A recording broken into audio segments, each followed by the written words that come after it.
ফজলু ভাই,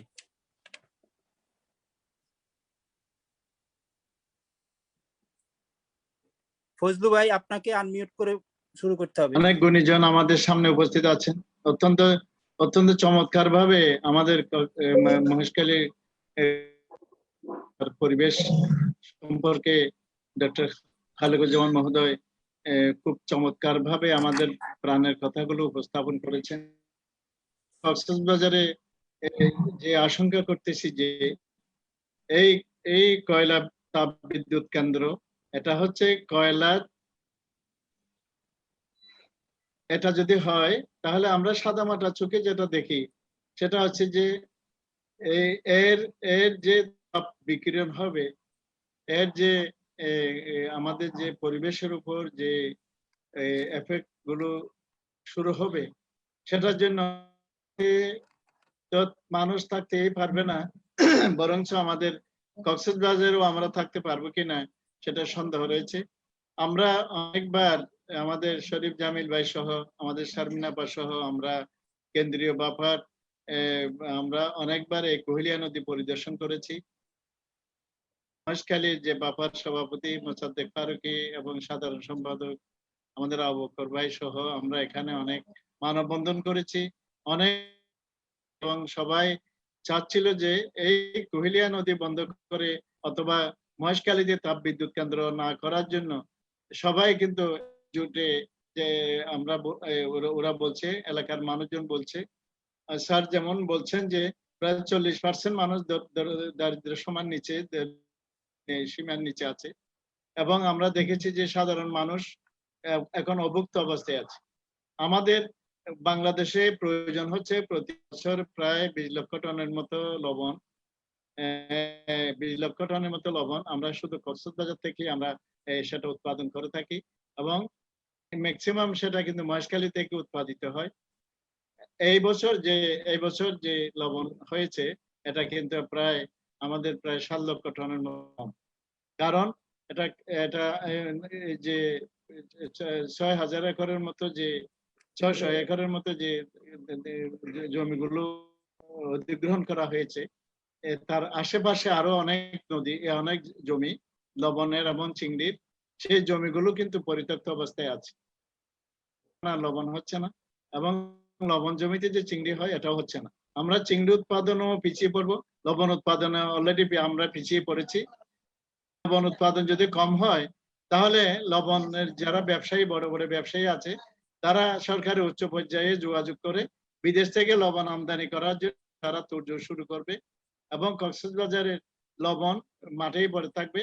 যদি বেশি লবণ এই বছরও আমদানি করা হয়েছে, অনেক লোকজন কিন্তু লবণ উৎপাদনের জন্য এখনো মাঠে নামেন নাই, যদিও আমাদের সিজন শুরু হয়েছে 2-3 মাস আগে থেকেই। তা আমরা লবণে আমরা যদি লবণের পরিবর্তে তো কিছু খাবার নেই, ধানের চালের পরিবর্তে গম খাওয়া যায়, কিন্তু লবণের কোনো অল্টারনেটিভ নেই। আমরা যদি লবণ শিল্পটা ধ্বংস হয়ে যায় তাহলে পার্শ্ববর্তী বিভিন্ন দেশ থেকে, মিয়ানমার থেকে অথবা ইন্ডিয়া থেকে আমরা লবণ এনে এটা পরিপূরণ করি। আমরা এটাও একটা মনে হচ্ছে যে এটা আমাদের কয়লা বিদ্যুৎ করার জন্য, এবং মহেশখালী বেছে নেওয়া হয় বিভিন্ন কারণ, যাতে আমাদের লবণ শিল্প ধ্বংস হয় এবং আমাদের গরমে কক্সবাজারে যে পর্যটন শিল্প আছে সেটাও ধ্বংস হয়ে যায়, এবং আমরা এই এলাকার অন্যান্য জায়গায় আমরা মাইগ্রেট করি, এবং সবকিছু আমরা এখন কক্সবাজার কিন্তু আমরা আমাদের সমুদ্র হয়ে গেছে, সমুদ্রের উপরে বিশাল আঘাত হানা হচ্ছে, এবং আমরা চতুর্দিকে একটা পরিবেশের একটা ঘেরাওতে পরিণত হয়েছি। আমরা খুব আশঙ্কায় পরিণত হচ্ছে যে কক্সবাজার একটা জনশূন্য মরুভূমিতে পরিণত হতে চলেছে বলে আমার ধারণা। আমরা আমাদের বিশেষজ্ঞ মহোদয় যারা আমাদের কাছে আছেন, জনাব নজরুল ইসলাম সাহেব আমাদের উপস্থাপন করেছেন, আমাদের স্যার সহ আমরা যারা এখানে বিভিন্ন বিদেশে যারা অবস্থান করছেন, তাদের মানে পরিপূর্ণ সহায়তায় সরকার যদি এসব জনদুশ্মনের এই প্রকল্পগুলো থেকে সরে আসে, আমরা আপনাদের সহযোগিতা চাচ্ছি। কক্সবাজার আপামর জনগণ এই ধরনের উন্নয়ন চাই। আমাদের সরকার অনেক উন্নয়ন করেছে, রাস্তাঘাট বিভিন্ন ধরনের উন্নয়ন করেছে, কিন্তু আমাদের জনবিধ্বংসী সেই উন্নয়নগুলো আমরা চাচ্ছি। মাননীয় প্রধানমন্ত্রী যেখানে প্রতিনিয়ত নদীগুলো রক্ষার জন্য বলছেন, আমাদের এই নদীকে জীবন্ত সত্তা ঘোষণা করেছেন, কিন্তু এখানে এবং জায়গার মতো একটা সংগঠন আমাদের কুহিলিয়া নদী, এটা খাল নয়। আমাদের স্যার যেটা বারবার আমাদের এখানকার যে অনেক বিজ্ঞানী আছে যারা বলছেন যে এটা একটা খাল, কিন্তু এটা হচ্ছে কুহিলিয়া নদী। নদীটার নাম হচ্ছে কুহিলিয়া নদী। এই নদীটা যদি ভরাট হয়ে যায়, খালও হোক না কেন, সেটা যদি তাহলে আমাদের প্রায় 4,000-এর মতো জেলে জেলে এখন নিঃস্ব অবস্থায় এখন রয়েছে।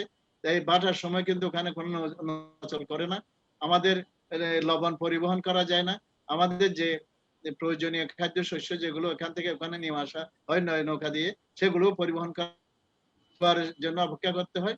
এবং ভবিষ্যতে জোয়ারও কিন্তু এই কোনো নৌযান ওখানে চলাচল করবে না। এই কুহিলিয়া নদী যদি বন্ধ হয়ে যায়, তাহলে সাথে কক্সবাজার, কুতুবদিয়া এবং চকরিয়া, দলগান ইত্যাদি ইত্যাদি সমস্ত আমাদের জায়গায় নৌ চলাচল আমাদের বন্ধ হয়ে যাবে এবং কোনো কিছুই আর আনা নেওয়া যাবে না।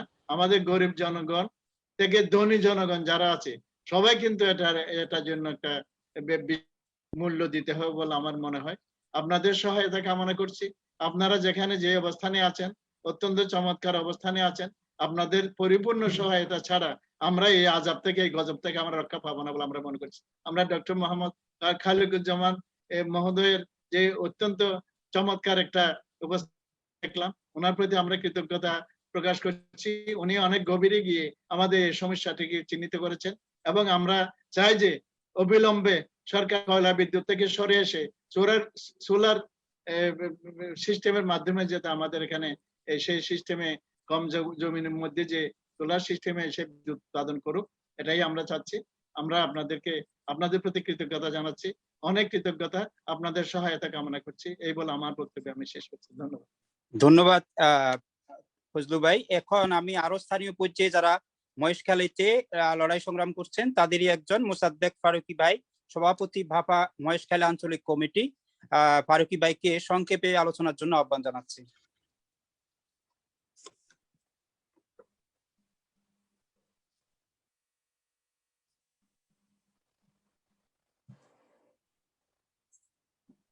ফারুকী ভাই শুনতে পাচ্ছেন?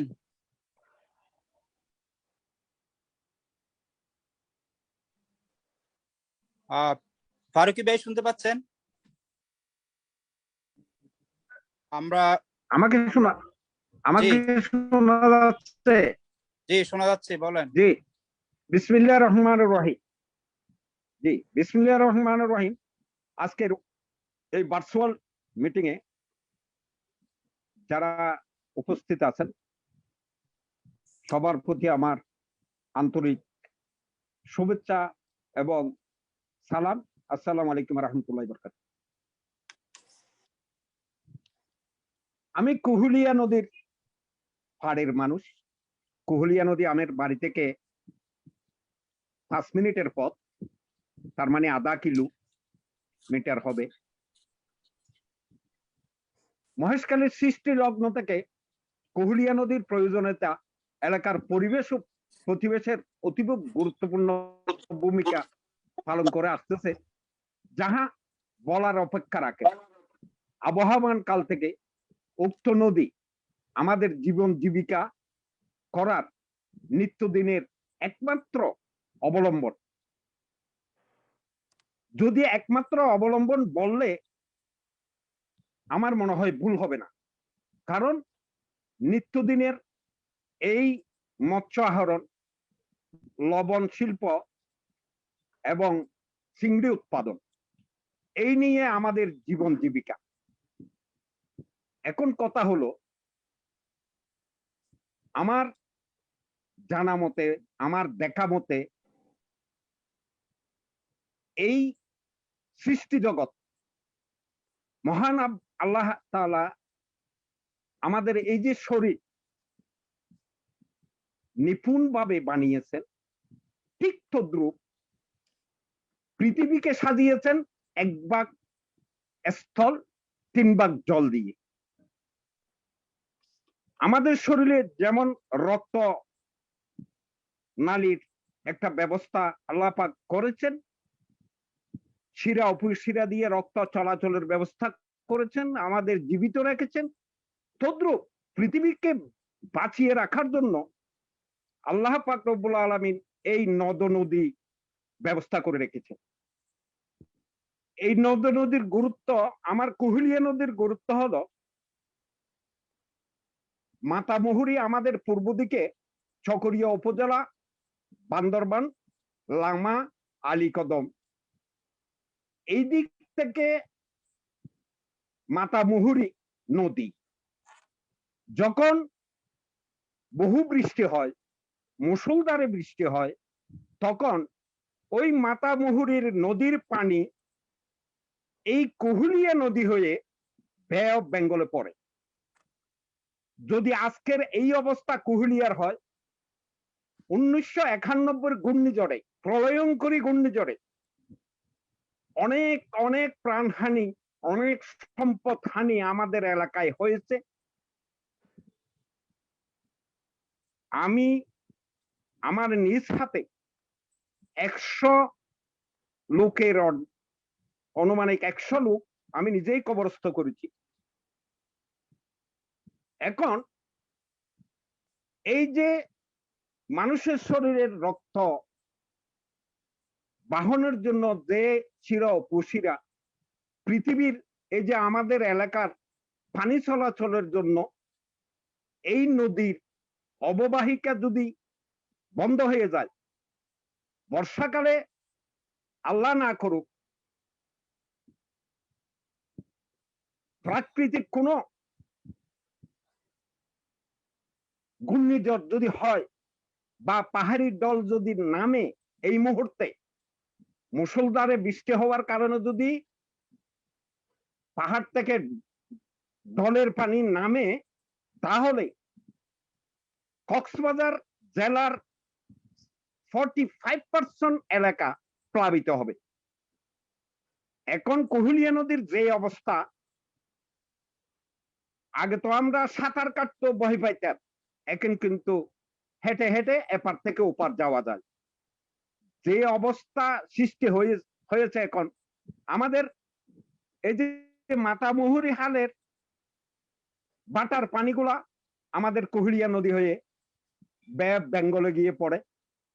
যেমনই আমাদের শরীরের রক্ত চলাচলের ক্ষেত্রে গিয়ে আমাদের হৃৎপিণ্ডে রক্তগুলো যায়, ওখান থেকে পরিশোধিত হয়ে ভালো রক্তগুলা সারা শরীরে যেমনই যায়, ঠিক তদ্রুপ বে অফ বেঙ্গলে যখন জোয়ার হয়, তখন আমাদের এই যে ভাটার ময়লাযুক্ত পানিগুলা বে অফ বেঙ্গলে গিয়ে বে অফ বেঙ্গল থেকে সুষম পানি, সুন্দর পানি আমাদের এই খালে প্রবেশ করে। যার কারণে আমাদের এলাকার চিংড়ি প্রকল্প, এই চিংড়ি প্রকল্পে বিভিন্ন প্রজাতির মাছের পোনা আলটিমেটলি আমাদের প্রজেক্টে ঢুকে, ওই ঢুকার পরে ওই আমাদের প্রজেক্টে আদার ফিশ নামে আমরা বলি, আদার ফিশ, বিভিন্ন প্রজাতির মাছ আমাদের এই প্রজেক্টে হইতো। বিগত 17 সাল থেকে আমি দেখতেছি, আমি একজন মৎস্য চাষী এবং লবণ চাষী, আমি এখন দেখতেছি আমাদের 17 সাল থেকে আমাদের প্রজেক্টে কোন রকম আদার ফিশ, তার মানে অন্যান্য প্রজাতির কোনো মাছই আমরা পাচ্ছি না। বলা বাহুল্য, অত্র এলাকায় আমরা চাই না এমন একটি পরিস্থিতির সম্মুখীন হতে। আমি মনে করি অপরিকল্পিত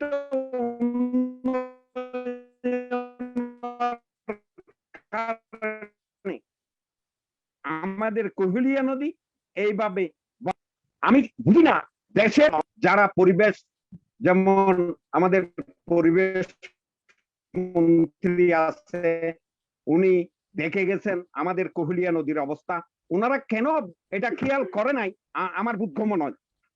তাহলে ক্ষিপ্ত করেন। জি জি, আমরা মনে করি এই অপরিকল্পিত উন্নয়নের কারণে আমাদের কুহুলিয়া নদী এইভাবে ভরাট হয়ে গেছে এবং আগামী বংশধরদের জন্য আমরা শঙ্কিত অবস্থায় আছি। এখন কথা হলো, আমি মনে করি শুধু কুহুলিয়া নয়, বাংলাদেশের যে কোনো নদী নালার অবস্থা যদি পানি চলাচলের অযোগ্য হয়ে যায় তাহলে পরিবেশের অপূরণীয় ক্ষতি হবে। আমাদের কুহুলিয়া নদীর এই অবস্থা যদি বিরাজমান থাকে আগামী বর্ষায় অবশ্যই অবশ্যই এটা আমি হলফ করে বলতে পারি, আমাদের উপর প্রাকৃতিক দুর্যোগ আসবেই আসবে। কেননা পানি চলাচলের রাস্তাটাই বন্ধ করে দিয়ে এরা উন্নয়নের নামে কর্মযজ্ঞ চালাচ্ছে। আমাদের আজকের এই পোস্টারের যে একটা ছবি, এই ছবিটা আমাদেরই কালেকশন কৃত ছবি। আমি প্রতিনিয়ত প্রতিদিন আসরের নামাজের পরে এই জায়গায় যাই এবং দেখি, আমার মনে বড় ব্যথা। আমি কি করে বলবো, এই যে কুহুলিয়া নদীর অবস্থা, এই কুহুলিয়া নদীর অবস্থা যদি এইরকম হয় তাহলে ভবিষ্যৎ আমাদের অন্ধকার। আমার কুহুলিয়া নদী আমার বাড়ি থেকে, আমি আগেও বললাম, 0.5 কিলোমিটার দূরে। আমার শৈশব কিশোর এখানেই কেটেছে এবং আমার এই নদীতে এখন মৎস্য আহরণের কোন রকমের ব্যবস্থা নাই এবং এটা কল্পনাও করা যায় না। এখানে মাছ বলতে নাই। আমাদের মৎস্য নিয়ে যারা জড়িত আছি এবং জেলে সম্প্রদায় আছে, এরা খুব খারাপ অবস্থায় আছে।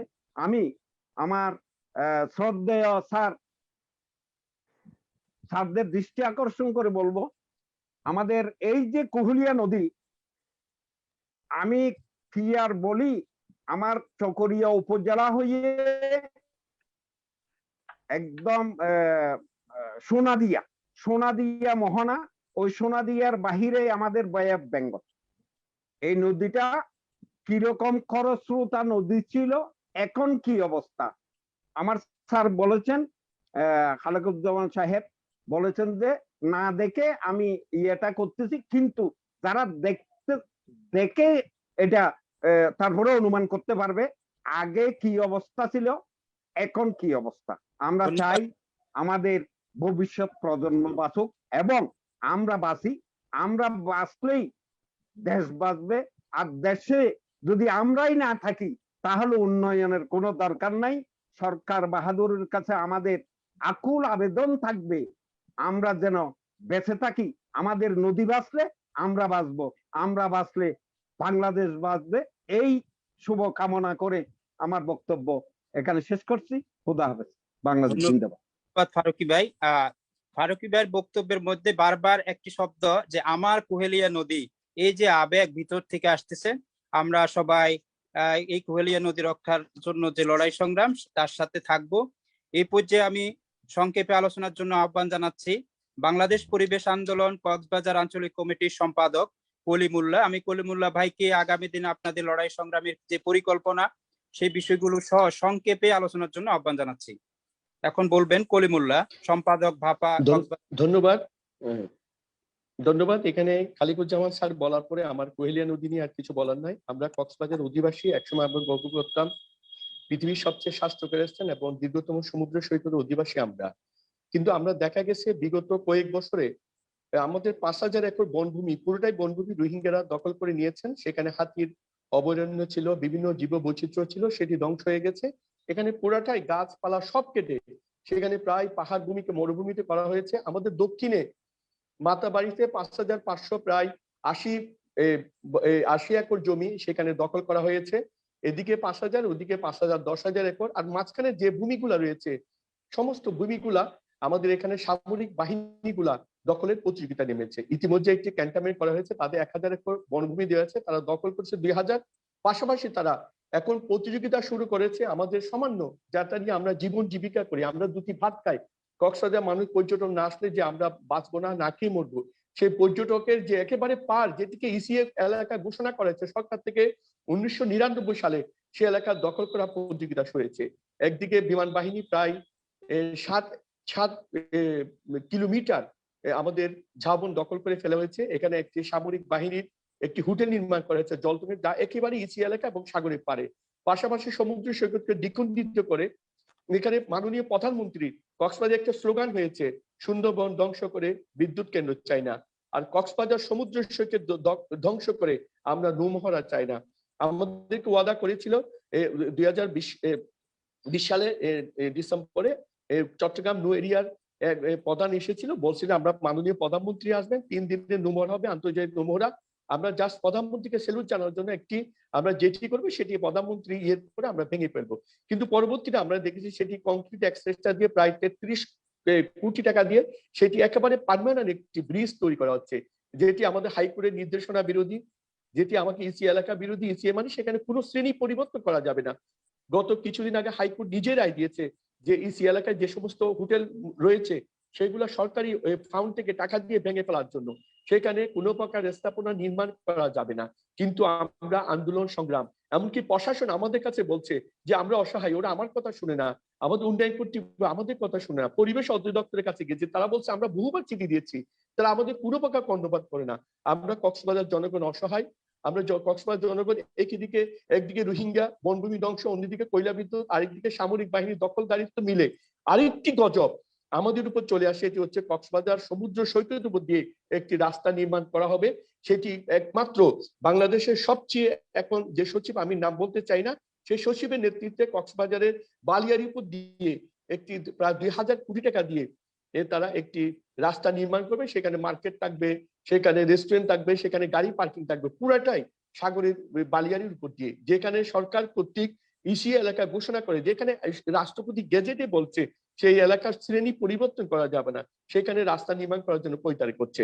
তাহলে এই আমরা যে সাগরটাও যদি না থাকে, সাগর তীরে যদি রাস্তা হয়ে যায়, বালিয়ারিতে যদি আমরা বসতে না পারি, সেখানে জীববৈচিত্র্য ধ্বংস হয়ে যায়, তাহলে কক্সবাজার কি নিয়ে বাঁচবে, কিভাবে থাকবে?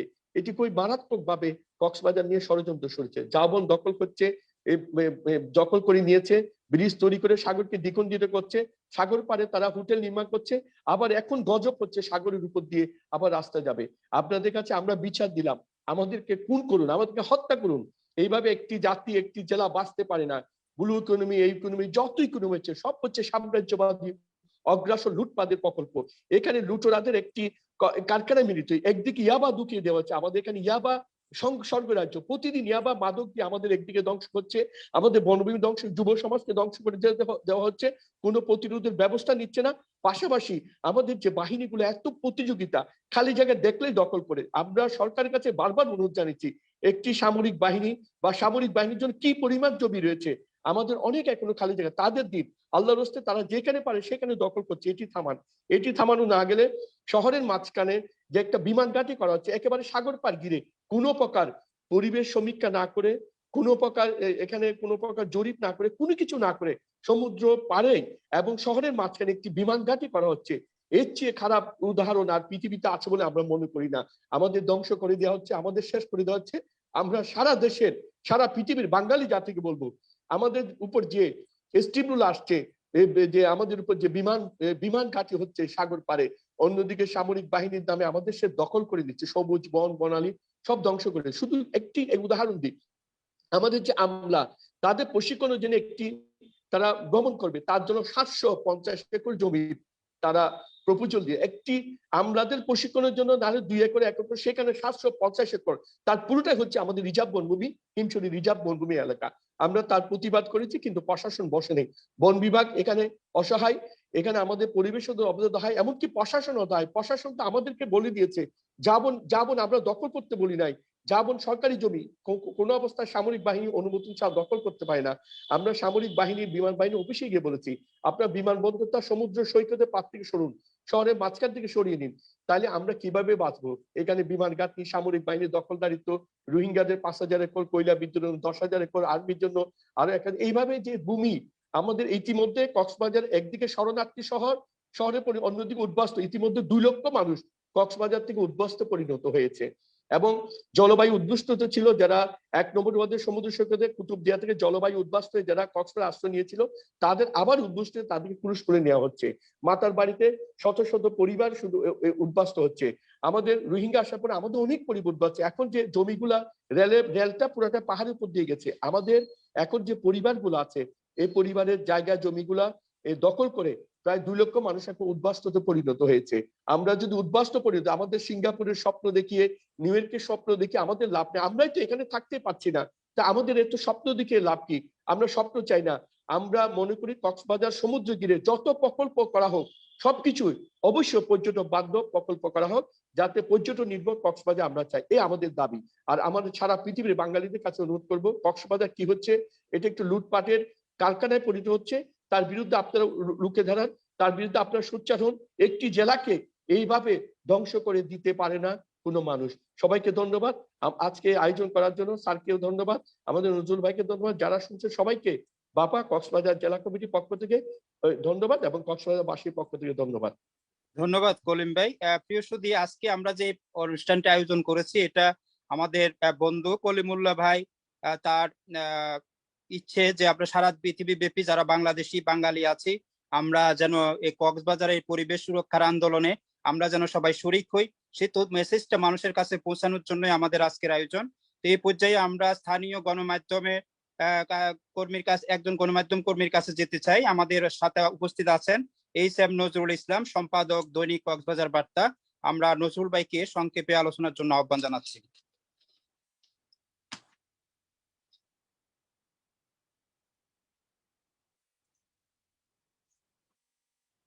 হ্যাঁ নজরুল ভাই, শুনতে পাচ্ছেন?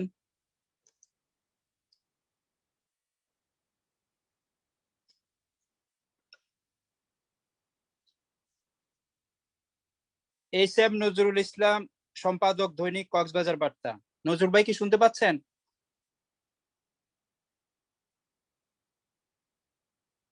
আচ্ছা, আমরা নজরুল ভাইয়ের কাছে আবার আসবো। এই পর্যায়ে আমি সংক্ষেপে আলোচনার জন্য আহ্বান জানাচ্ছি অধ্যাপক হাশেম উদ্দিন, কক্সবাজার সিটি কলেজ।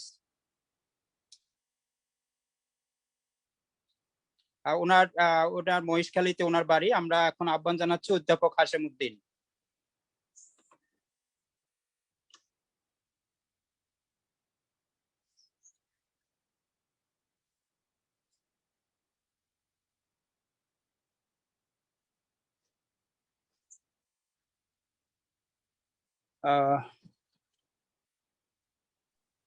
উনি মিউট হয়ে আছেন। হাশেম উদ্দিন ভাই, আপনাকে আনমিউট হতে হবে।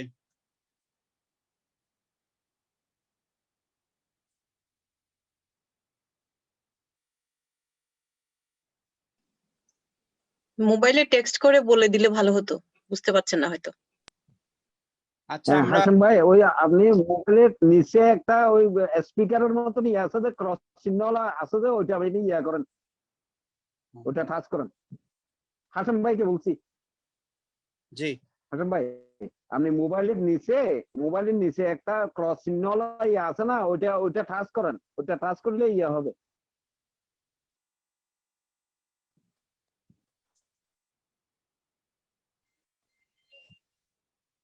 হাসান ভাই শুনছেন? আমাকে শুনছেন? আপনি ওনাকে মোবাইলে কল দিয়ে বলেন কাইন্ডলি, তাহলে ভালো হবে। আচ্ছা, আমরা হাশেম ভাইয়ের কাছে আরেকবার আসবো। আমরা আমাদের যে আজকের এই আয়োজনের সাথে আমাদের সাথে উপস্থিত আছেন লন্ডন থেকে রিভার সেভিং নেটওয়ার্কের সভাপতি যুক্তরাজ্য ডাক্তার রফিকুল হাসান জিন্না ভাই। আমি ডাক্তার রফিকুল হাসান জিন্না ভাইকে বলার জন্য আহ্বান জানাচ্ছি।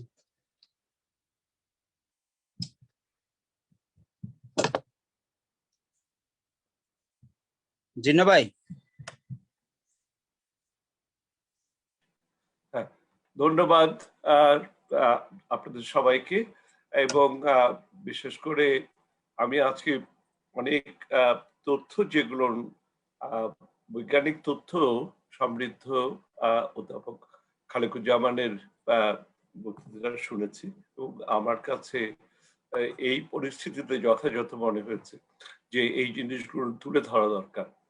আমরা জানি যে তথাকথিত উন্নয়নের নামে আমাদের যে তার যে পরিবেশের প্রতি অবজ্ঞা যে জিনিসটা যাচ্ছে সেটা রেট্রোগ্রেডের দিকে নিয়ে যাচ্ছে, আমাদেরকে প্রোগ্রেসের চাইতে রিগ্রেশনের দিকেই আমাদের দেশটাকে নিয়ে যাচ্ছে।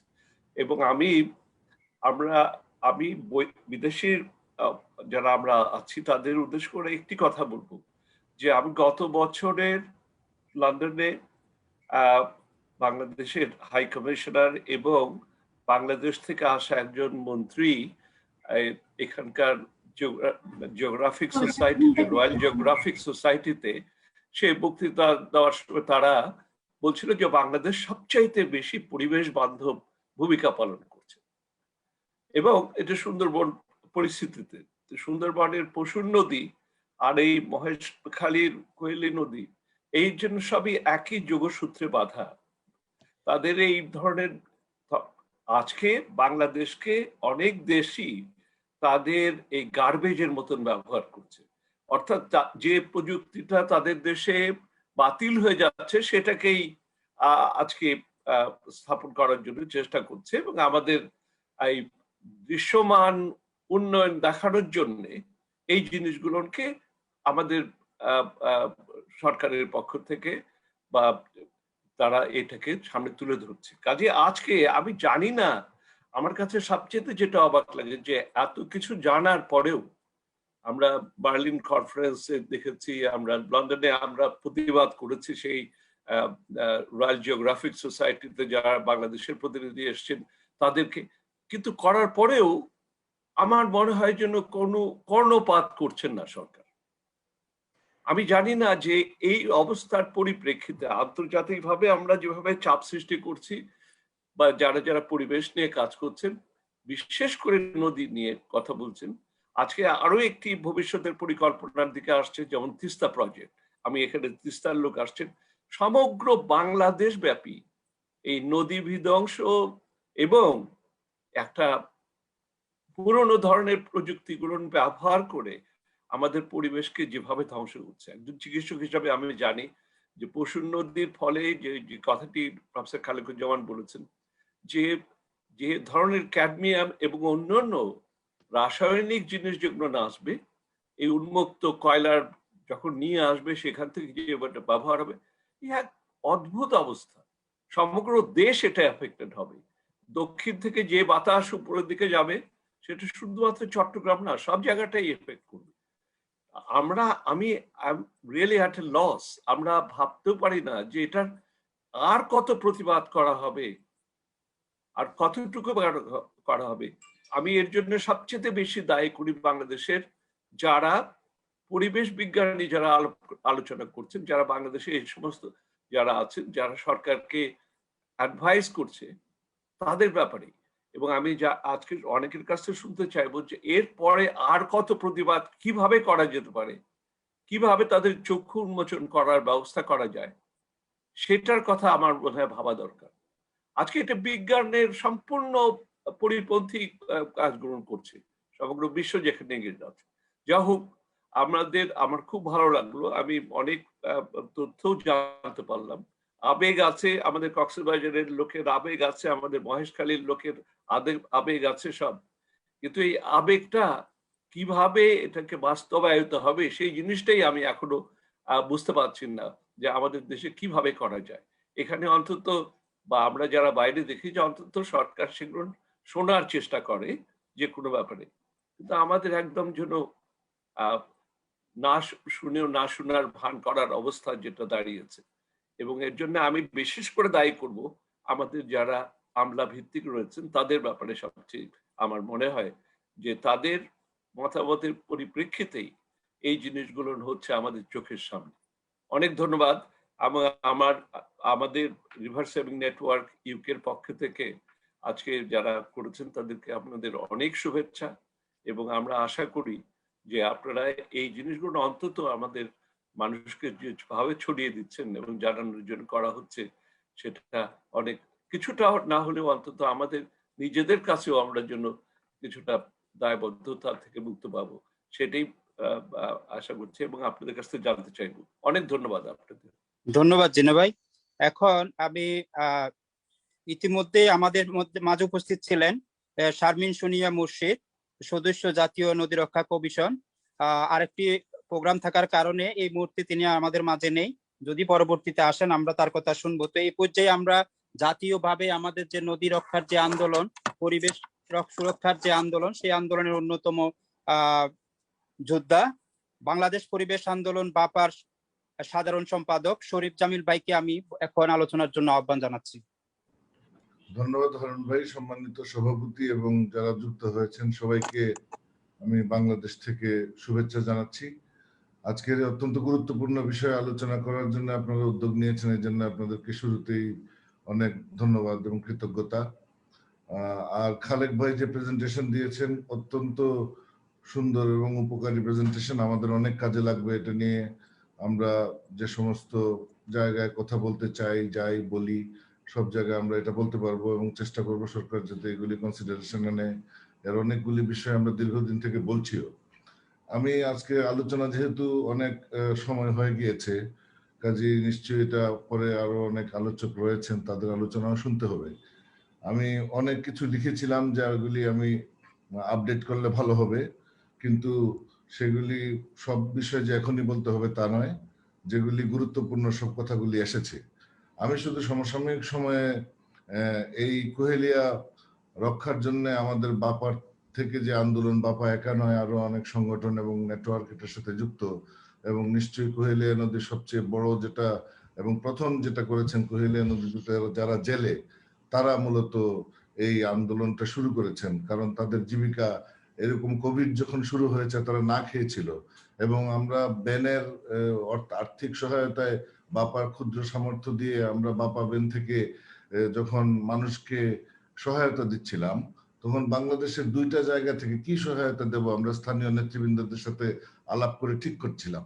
বাংলাদেশের দুইটা জায়গা থেকে এসেছে, যেমন তিস্তার পারে আর আপনার মহেশখালী এলাকা থেকে এসেছে, যে আমরা কিছু চাই না, শুধু চাল চাই। এই চাল থাকলেই তারা বেঁচে থাকতে পারবে, এরকম সংখ্যা এবং এরকম দারিদ্র।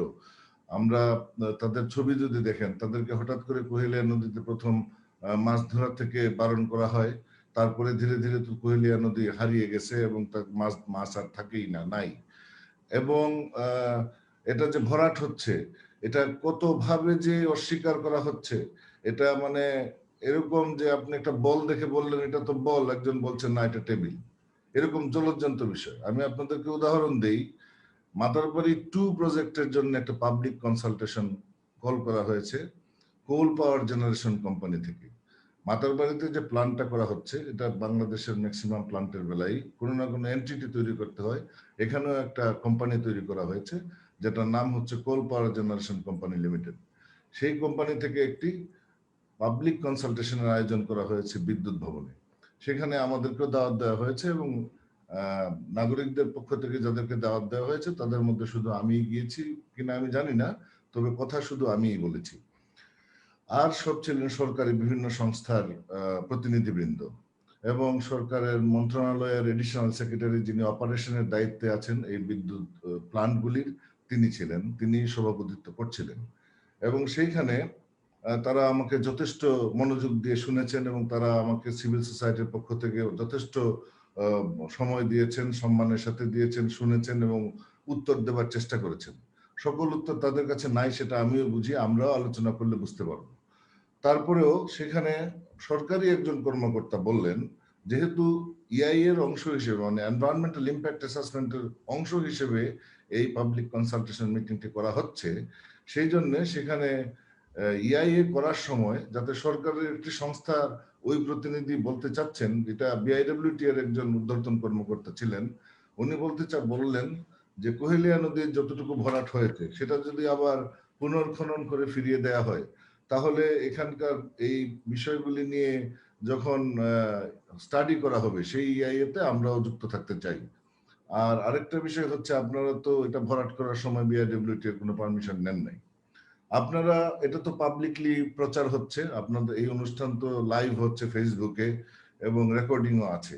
কাজে আমি ওখানেও অনুরোধ করেছি আপনারা আমার বক্তব্যটা রেকর্ডে রাখবেন। আমাদের দেশের সরকারি অনেক মিটিং এ আমরা যাই যেগুলির মিনিটস ঠিক মতো লেখা হয় না, কাজে ওগুলি আমি ওখানেও বলেছি। তো উনি যখন এটা বললেন, সাথে সাথে সভাপতি প্রথম বললেন যে না, এটা তো শিপিং মিনিস্ট্রি পারমিশন নেওয়ার প্রয়োজন নাই, নদীগুলি তো ওয়াটার রিসোর্স মিনিস্ট্রি দেখে।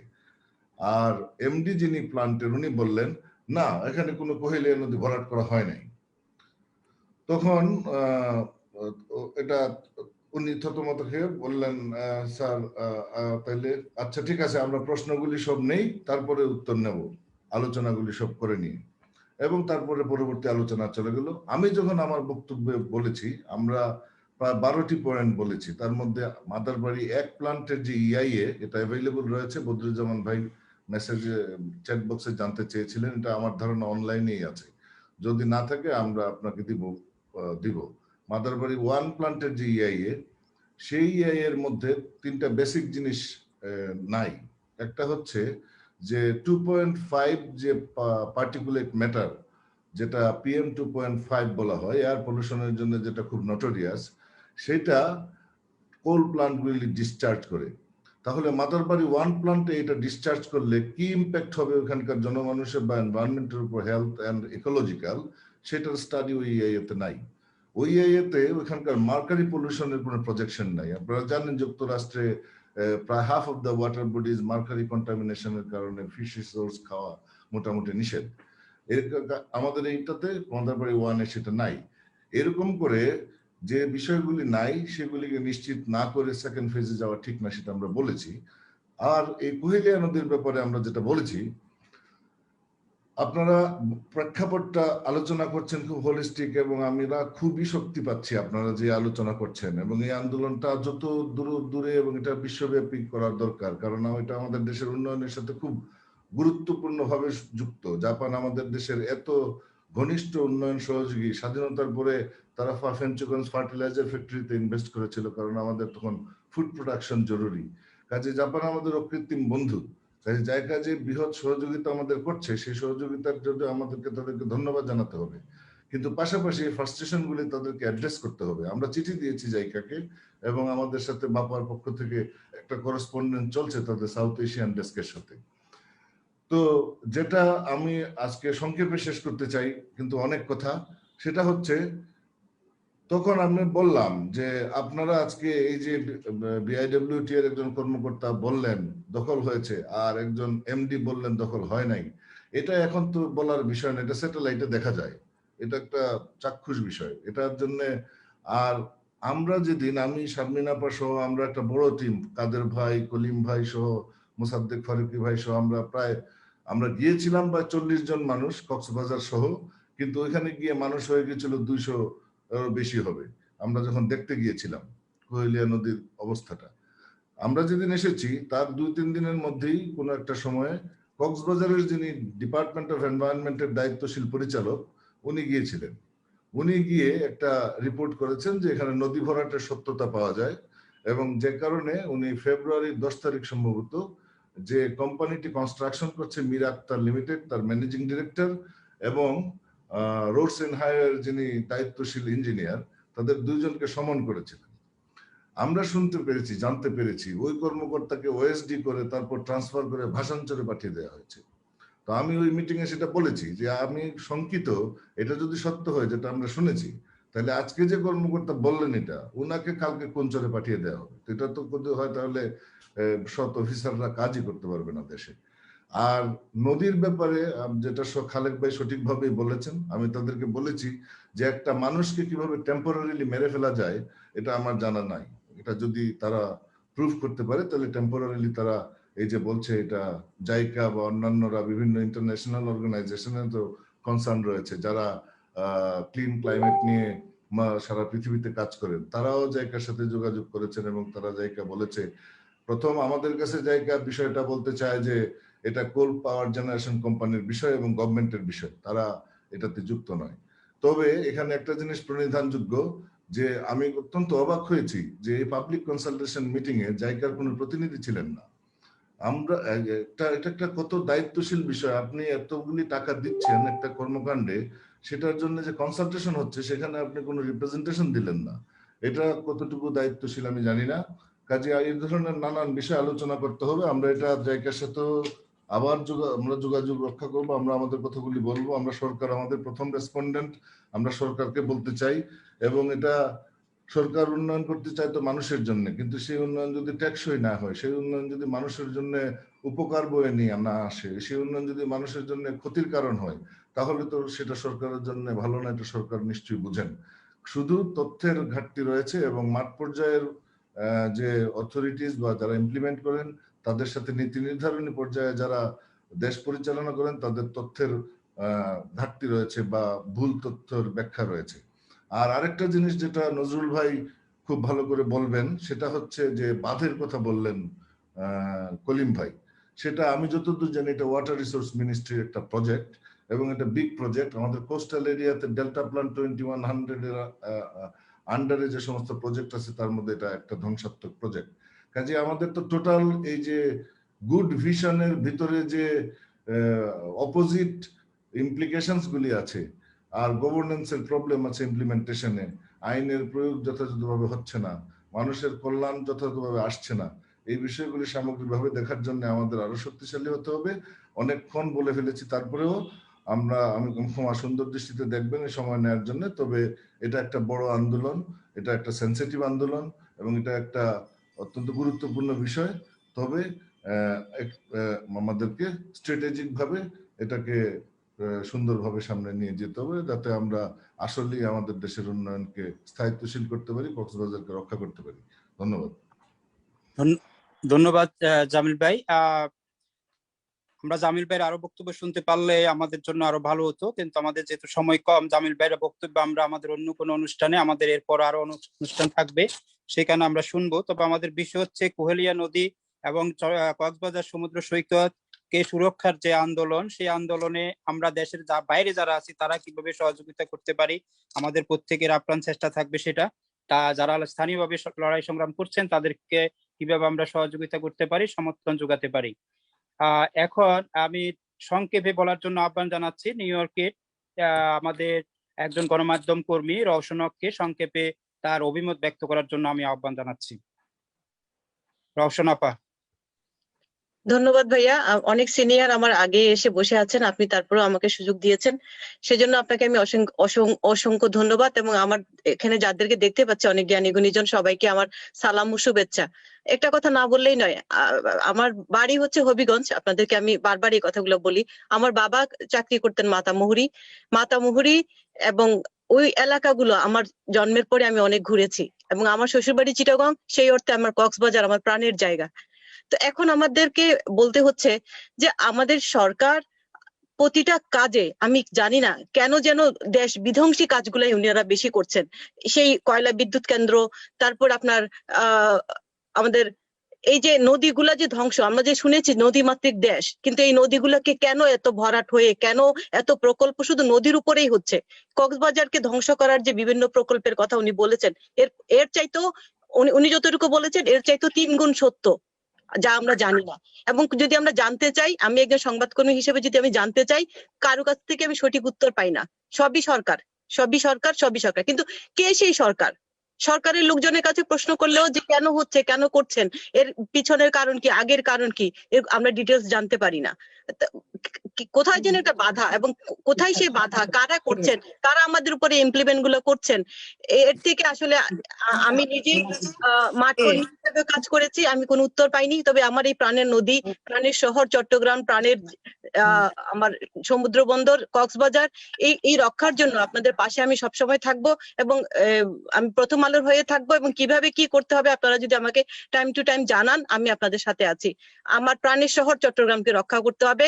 রোহিঙ্গা দিয়ে আমাদের অর্ধেক শেষ হয়ে গেছে, তারপর রাস্তা করার নামে অর্ধেক শেষ হয়ে গেছে, সেনাবাহিনী অর্ধেক নিয়ে গেছে, তারপর বিমানবন্দরের নামে চলে যাচ্ছে, সবই সরকারি হাত। কেন যাচ্ছে, কি জন্য যাচ্ছে, এর পিছনে কাজ করবার জন্য আমি আপনাদের সাথে আছি।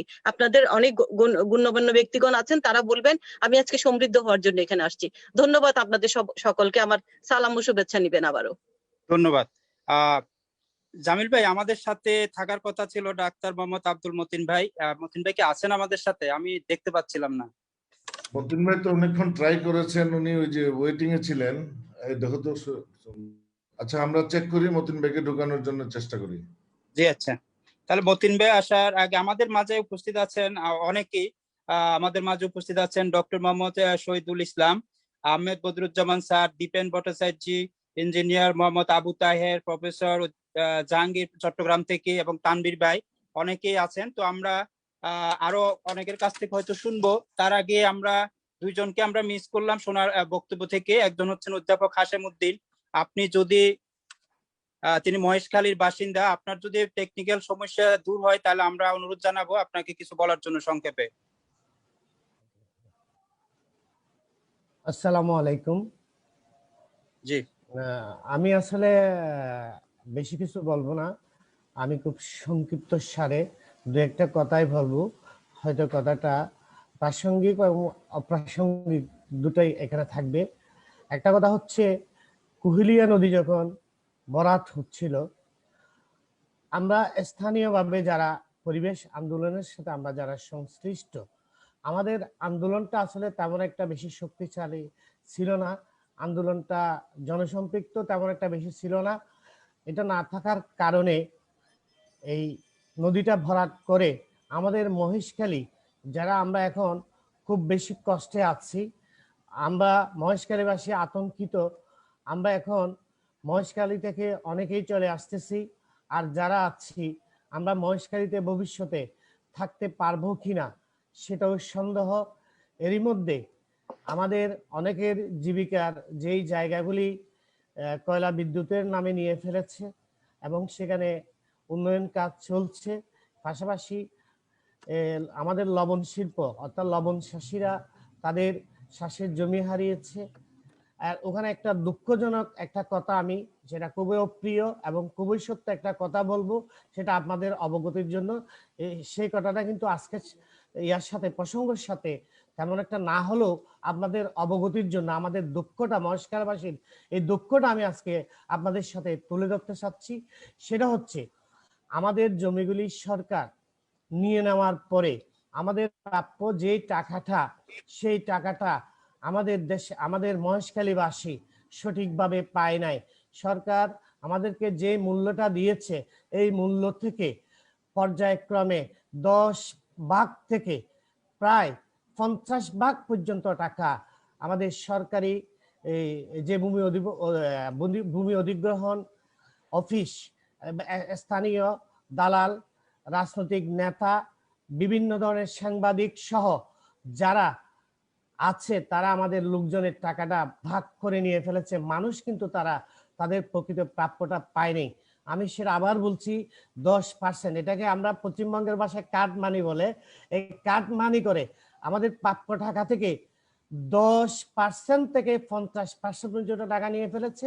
এবং অনেক মানুষ যারা প্রকৃত মালিক, তাদেরকে বঞ্চিত করে বিভিন্নভাবে অপকৌশল করে টাকাটা তারা হাতিয়ে নিয়েছে। অনেক মানুষ পথে বসেছে। এটা ছাড়াও আমি নিজের অভিজ্ঞতা থেকে বলি, আমি যখন প্রথম দিকে ছিলাম, আমি একজন মানুষকে দেখেছি, এই মানুষ তার টাকাটা, প্রাপ্য টাকাটা ভূমি ইয়া থেকে তোলার যখন যায়, তাকে সেই এখানে কাটমানি দিতে পারে নাই, অর্থাৎ ঘুষের যে একটা পার্সেন্টেজ সেটা দিতে পারে নাই। এই জন্য তাকে শতবার ওখান থেকে ফেরত দেওয়া হয়েছে। সে অনেকের কাছে গিয়েছে, ডিসির কাছে গিয়েছে, স্থানীয় নেতার কাছে গিয়েছে। তৎকালীন নেতা যখন এটা ভূমিটা অধিগ্রহণ হয়, প্রথম দিকে আমাদের মহেশখালীর সরকার দলীয় একজন লোক ছিলেন এই সরকারের পক্ষে, ডক্টর আনসারুল করিম স্যার। আমি ওনার সহযোগী হিসেবে আমি ছিলাম, স্যার আমাকে দেখতে পারতেন। ওখানে ওই লোকটা স্যারের কাছে কয়েকবার গিয়েছেন, স্যারে অফিসে বলে দিয়েছেন ওনাকে দেওয়ার জন্য, দেয় নাই। আমি কিন্তু ইদানিং এই লোকটাকে দেখতে পাচ্ছি, সে তার কাঁধে একটা বড় একটা গাঁঠি আছে, লোকটা পাগল হয়ে গেছে, কিন্তু সেটা টাকাটা পায়নি। অতি মানবিক একটা বিপর্যয়। আমি এভাবে অনেকেই ওখানে এই জিনিসটার সম্মুখীন হয়েছে। এই বিষয়টা আপনারা যেহেতু অনেক জ্ঞানী গুণী, অনেক অভিজ্ঞ, আপনাদের সাথে বিভিন্ন সরকার এবং আন্তর্জাতিক লবিং এর সাথে যেহেতু আপনাদের যোগাযোগ আছে, আপনারা একটু এই বিষয়টাও দেখবেন। পাশাপাশি এখানে কক্সবাজারের পরিবেশ আন্দোলনের সাথে সংশ্লিষ্ট আমার অতি প্রিয় এবং স্নেহের কলিমুল্লাহ আছে, এবং আমার অতি ভালোবাসার মানুষ সাংবাদিক ফজলুল কাদের ভাই আছেন, আরো কয়েকজন আছেন। আমি ওনাদেরকে বলবো, এই পরিবেশ আন্দোলনের সাথে ওনারা যেটা করছেন সেটা একটু আরেকটু বেগবান করতে হবে, এটাকে আরেকটু সংশ্লিষ্ট করতে হবে, এটাকে একটু আমাদের মহেশখালীতে গিয়ে বিশেষ করে একটু প্রচারণা চালাতে হবে।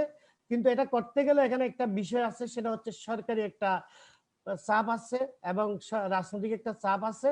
আপনারা সেই ব্যাপারে যারা আপনারা বিশেষজ্ঞ আছেন, বিভিন্ন আছেন, আপনারা এই পরিবেশ আন্দোলনকে আপনারা সাহায্য করবেন। আমি অবশ্যই এই পরিবেশ আন্দোলনের সাথে সংশ্লিষ্ট নই, তবুও ওনাদের কাছে আমি পরামর্শ, ওনারা ডাকলে আমি কিন্তু যাই। আমি ওনাদের সাথে আমার একটা ব্যক্তিগতভাবে সুসম্পর্ক আছে, আমিও চেষ্টা করব ওনাদের সাথে থাকার জন্য।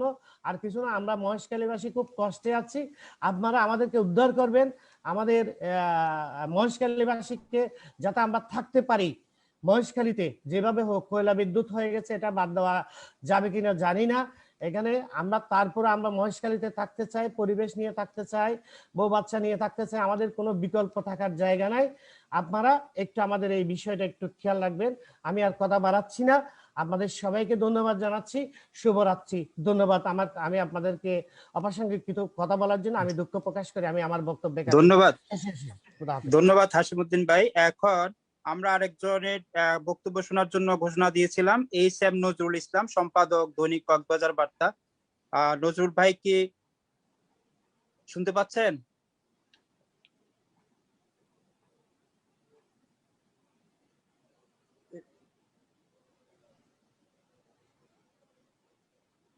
নজরুল ভাই সম্ভবত শুনতে পাচ্ছেন না। বাংলাদেশে আসলে নেটওয়ার্কগত কারণে অনেক সময় সমস্যা হয়।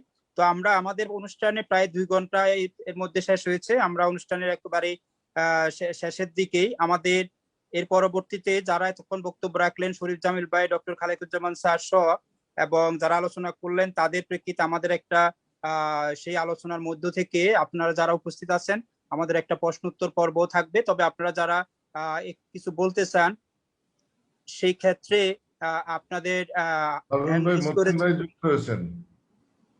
হ্যাঁ, তো আমাদের সেই প্রশ্নোত্তর পর্বে আপনারা বক্তব্য রাখতে পারবেন এবং সেই পর্বটা আমাদের পরিচালনা করবেন আজকের অনুষ্ঠানের সম্মানিত সভাপতি নজরুল ইসলাম ভাই। তো আমি এই পর্যায়ে আলোচনার জন্য আহ্বান জানাচ্ছি ভাপার নির্বাহী সহসভাপতি এবং ডাক্তার আব্দুল মতিন ভাইকে আমি এখন আলোচনার জন্য আহ্বান জানাচ্ছি।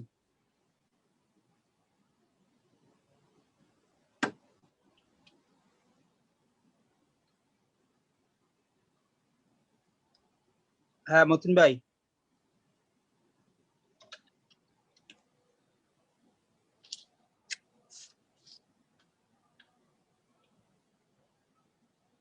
মতিন ভাই আনমিউট করেন।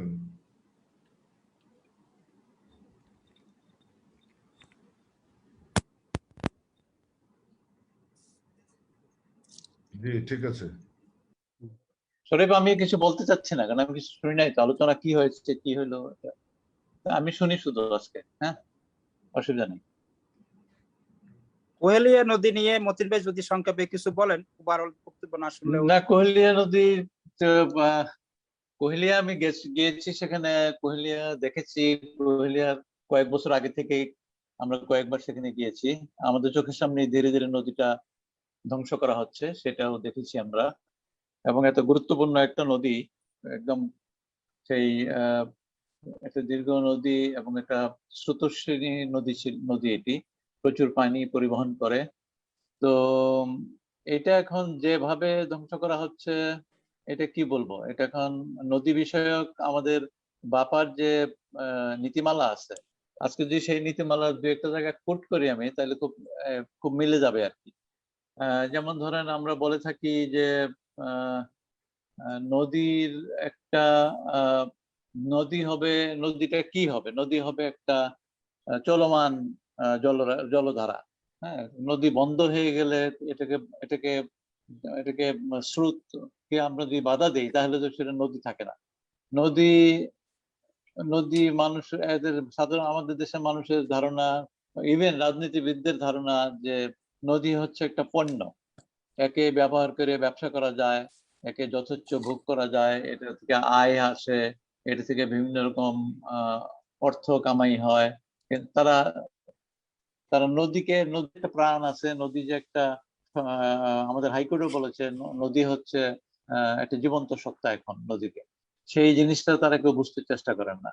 তারা মনে করে নদী একটা বাণিজ্যিক পণ্য, এখন এটা নিয়ে ব্যবসা বাণিজ্য বিভিন্ন রকম সবকিছু করা যাবে, এটা তাদের ধারণা।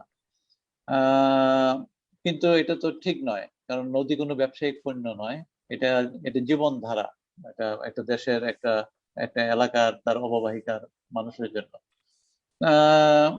তারা মনে করেন নদী হচ্ছে একটা ড্রেন। নদী তো ড্রেন না, আসলে নদীর পানি সমুদ্রে চলে যাবে এটাকে তারা অপচয় মনে করে। তাই তারা যথেচ্ছ পরিমাণ পানি ধরে রাখার জন্য বিভিন্ন রকম চেষ্টা করেন। তারা বাঁধ, ব্যারেজ, জলবিদ্যুৎ প্রকল্প, সেচ বাঁধ, খাল এগুলি তারা করতে থাকেন। তারা বন্যা নিয়ন্ত্রণের নামে এখানে এবং খরা প্রশমনে নদীর পার বাধাই করেন, সেখানে নদীর স্রোত বাধাপ্রাপ্ত হয়, অন্য ছোট নদীতে খালে যেতে পারে না। নদী অববাহিকায় যেসব মানুষ আছেন, বসবাসরত মানুষ, তাদের কথার কোনো মূল্য নাই, আমাদের নীতি নির্ধারক সরকার কারো কাছে নাই, এবং যারা লুটপাটকারী তারা তো শুনতেই চায় না। এখানে সাধারণ মানুষের যে একটা অধিকার আছে নদীর পানি ব্যবহার করার, এটি তার কৃষি কাজে ব্যবহার, দৈনন্দিন কাজে ব্যবহার করা, তো এটি তারা মনেই করেন না যে এদের এসব মানুষের কোনো অধিকার আছে। নদীর অববাহিকায় তারা সাধারণ মানুষ, তাদের মতামতের কোনো গুরুত্ব তারা দিতে চান না। হ্যাঁ, তো কাজে অথচ আমরা জানি যে সবগুলি ধারণাই ভুল এবং নদী বিরোধী কাজ। কারণ এটি বৈজ্ঞানিক ভাবে এখন প্রমাণিত যে নদী কোনো ভোগ্য পণ্য নয়, বাণিজ্যিক পণ্য নয়, এটা কোনো ড্রেন নয়। আর বেষ্টনীমূলক কাজ অর্থাৎ কর্ডন অ্যাপ্রোচ, যেটা বাঁধ দেওয়া, ব্রিজ করা ইত্যাদি, এই কাজগুলি, এই কার্যক্রম ফলে নদীর পানি থেকে তার অববাহিকার মাটি, পরিবেশ সব জায়গাকে বঞ্চিত করে, বিচ্ছিন্ন করে দেয়। নদীর পার বাধাই, বাঁধ ব্যারেজ নির্মাণ নদী প্রবাহকে ক্ষতিগ্রস্ত করে।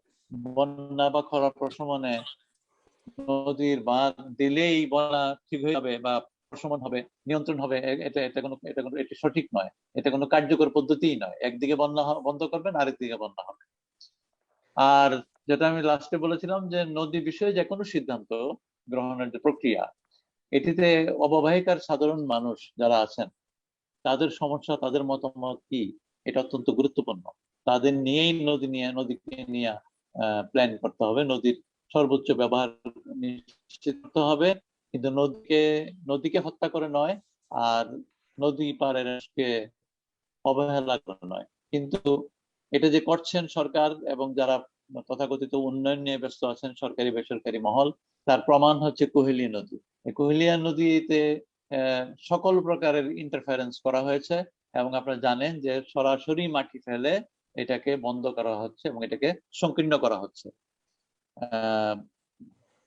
তাদের একটা প্রজেক্টের জন্য এটা তারা করছেন।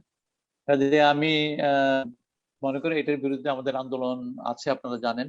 কক্সবাজারবাসীকে অনেক ধন্যবাদ, কারণ তারা স্থানীয়ভাবে যেহেতু আন্দোলন করেন, আমরা তাদেরকে সহায়তা করি, আমরাও যাই, আমরাও সেখানে নদীর ঘুরেছি, এলাকা ঘুরেছি, মহেশখালী, মাতারবাড়ি সব জায়গায় আমরা আসা যাওয়া আছে, আমাদের কক্সবাজার আছে। এখন আন্দোলনটা একটা ভালো দানা বেঁধেছে বলে আমাদের কাছে মনে হয়। এটি আন্দোলন করার জন্য আমরা বেশ গত প্রায় অলমোস্ট 2 বছর যাবৎ যোগাযোগ করে আসতেছিলাম, সেটি একটি সাফল্যের মুখ দেখেছে।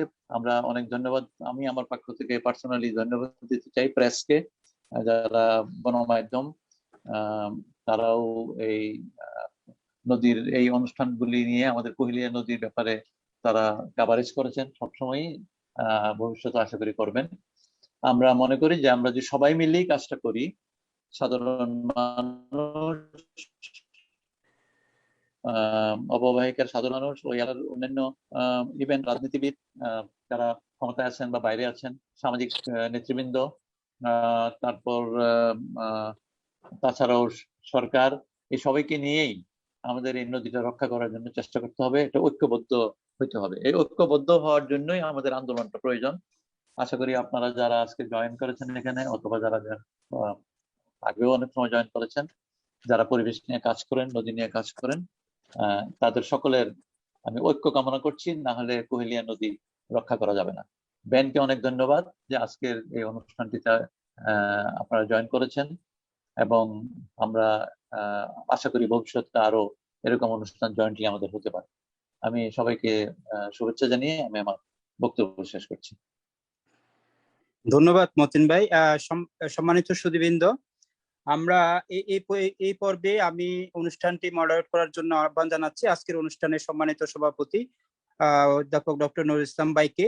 এবং আমি শুধু একটি ঘোষণা দিতে চাই, আমাদের বাংলাদেশ পরিবেশ network van new York, new jersey এবং কানেকটিকাট চ্যাপ্টারের একজন অন্যতম সহযোদ্ধা, বিভিন্নভাবে আমাদেরকে সাংস্কৃতিক অঙ্গনে সহযোগিতা করেছিলেন। শফি চৌধুরী হারুন, রবীন্দ্রসঙ্গীত শিল্পী, আমাদের বিভিন্ন আন্দোলন সংগ্রামে সবসময় আমাদের সহযোগিতা করতেন। তিনি ইতিমধ্যে 4 মার্চ মারা গেছেন। আগামীকাল সকাল 11টায় তার নাগরিক স্মরণ সভা অনুষ্ঠিত হবে, সেখানে আপনাদের আমরা আমন্ত্রণ জানাচ্ছি উপস্থিত থাকার জন্য। ভার্চুয়ালি সেটা অনুষ্ঠিত হবে।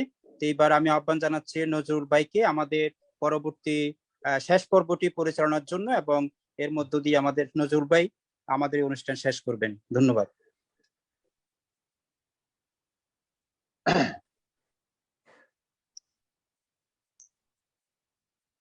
নজরুল আনমিউট করো।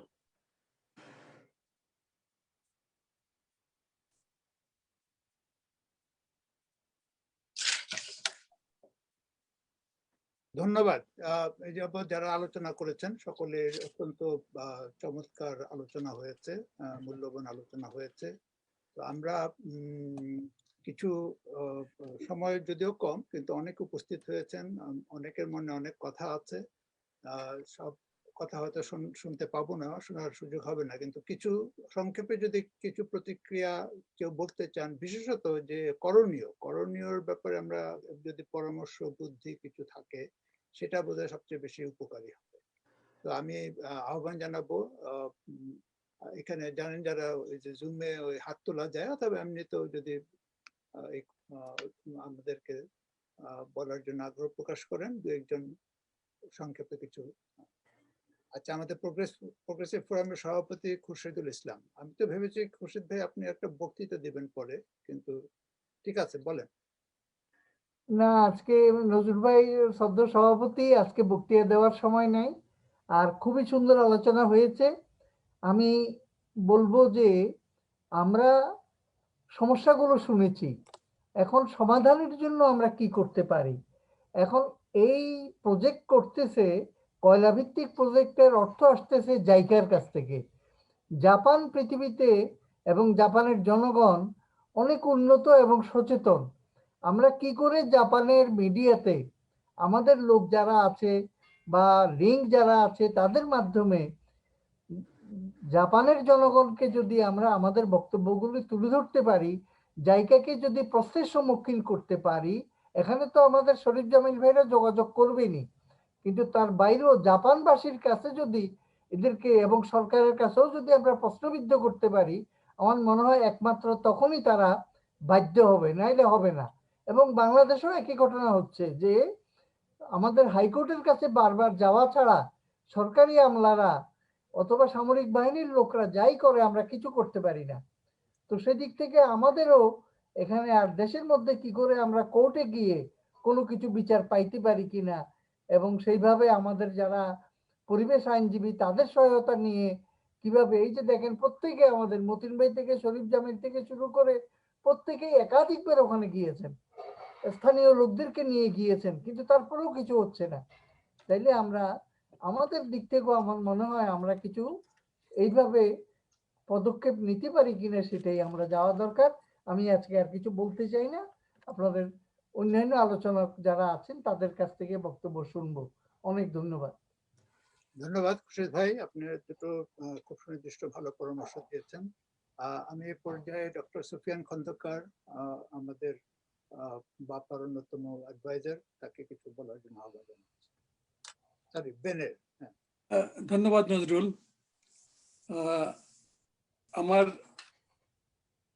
অন্য একটা পরিচয় যে আমি তো নদী টদিনে আছি, বেনের সাথে অনেক দিক থেকে জড়িত, কিন্তু আমার প্রফেশনাল লাইফে সবচেয়ে বেশি অভিজ্ঞতা যেটা, সেটা হলো বিভিন্ন পাওয়ার প্ল্যান্ট ডিজাইন কনস্ট্রাকশনের উপরে। আমেরিকাতে প্রায় 30 বছর ধরে এই কাজগুলি করে আসছি।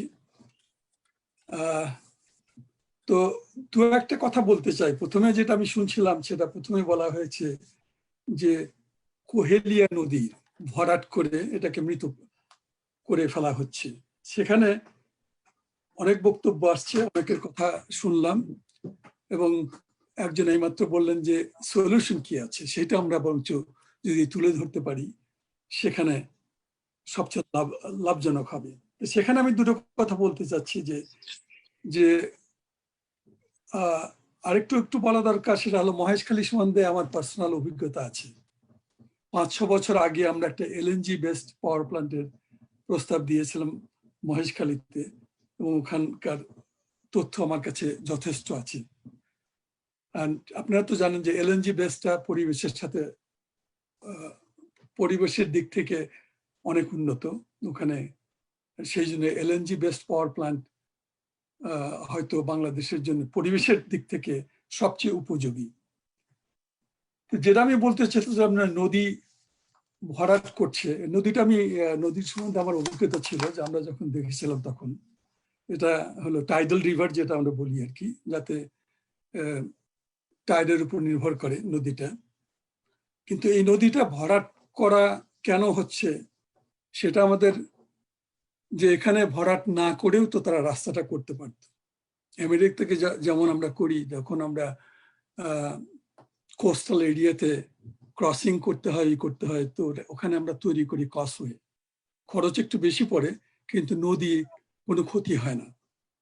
তো সেই ধরনের প্রস্তাব আমাদেরকে দিতে হবে যে তোমরা ভরাট করতে পারবে না, তোমরা ওইখানে সম্পূর্ণ উন্মুক্ত রাখো কসওয়ে, যেটাকে আমরা বলি, যাতে টাইডটাকে কোনো ক্রমে বাধা দেবে না।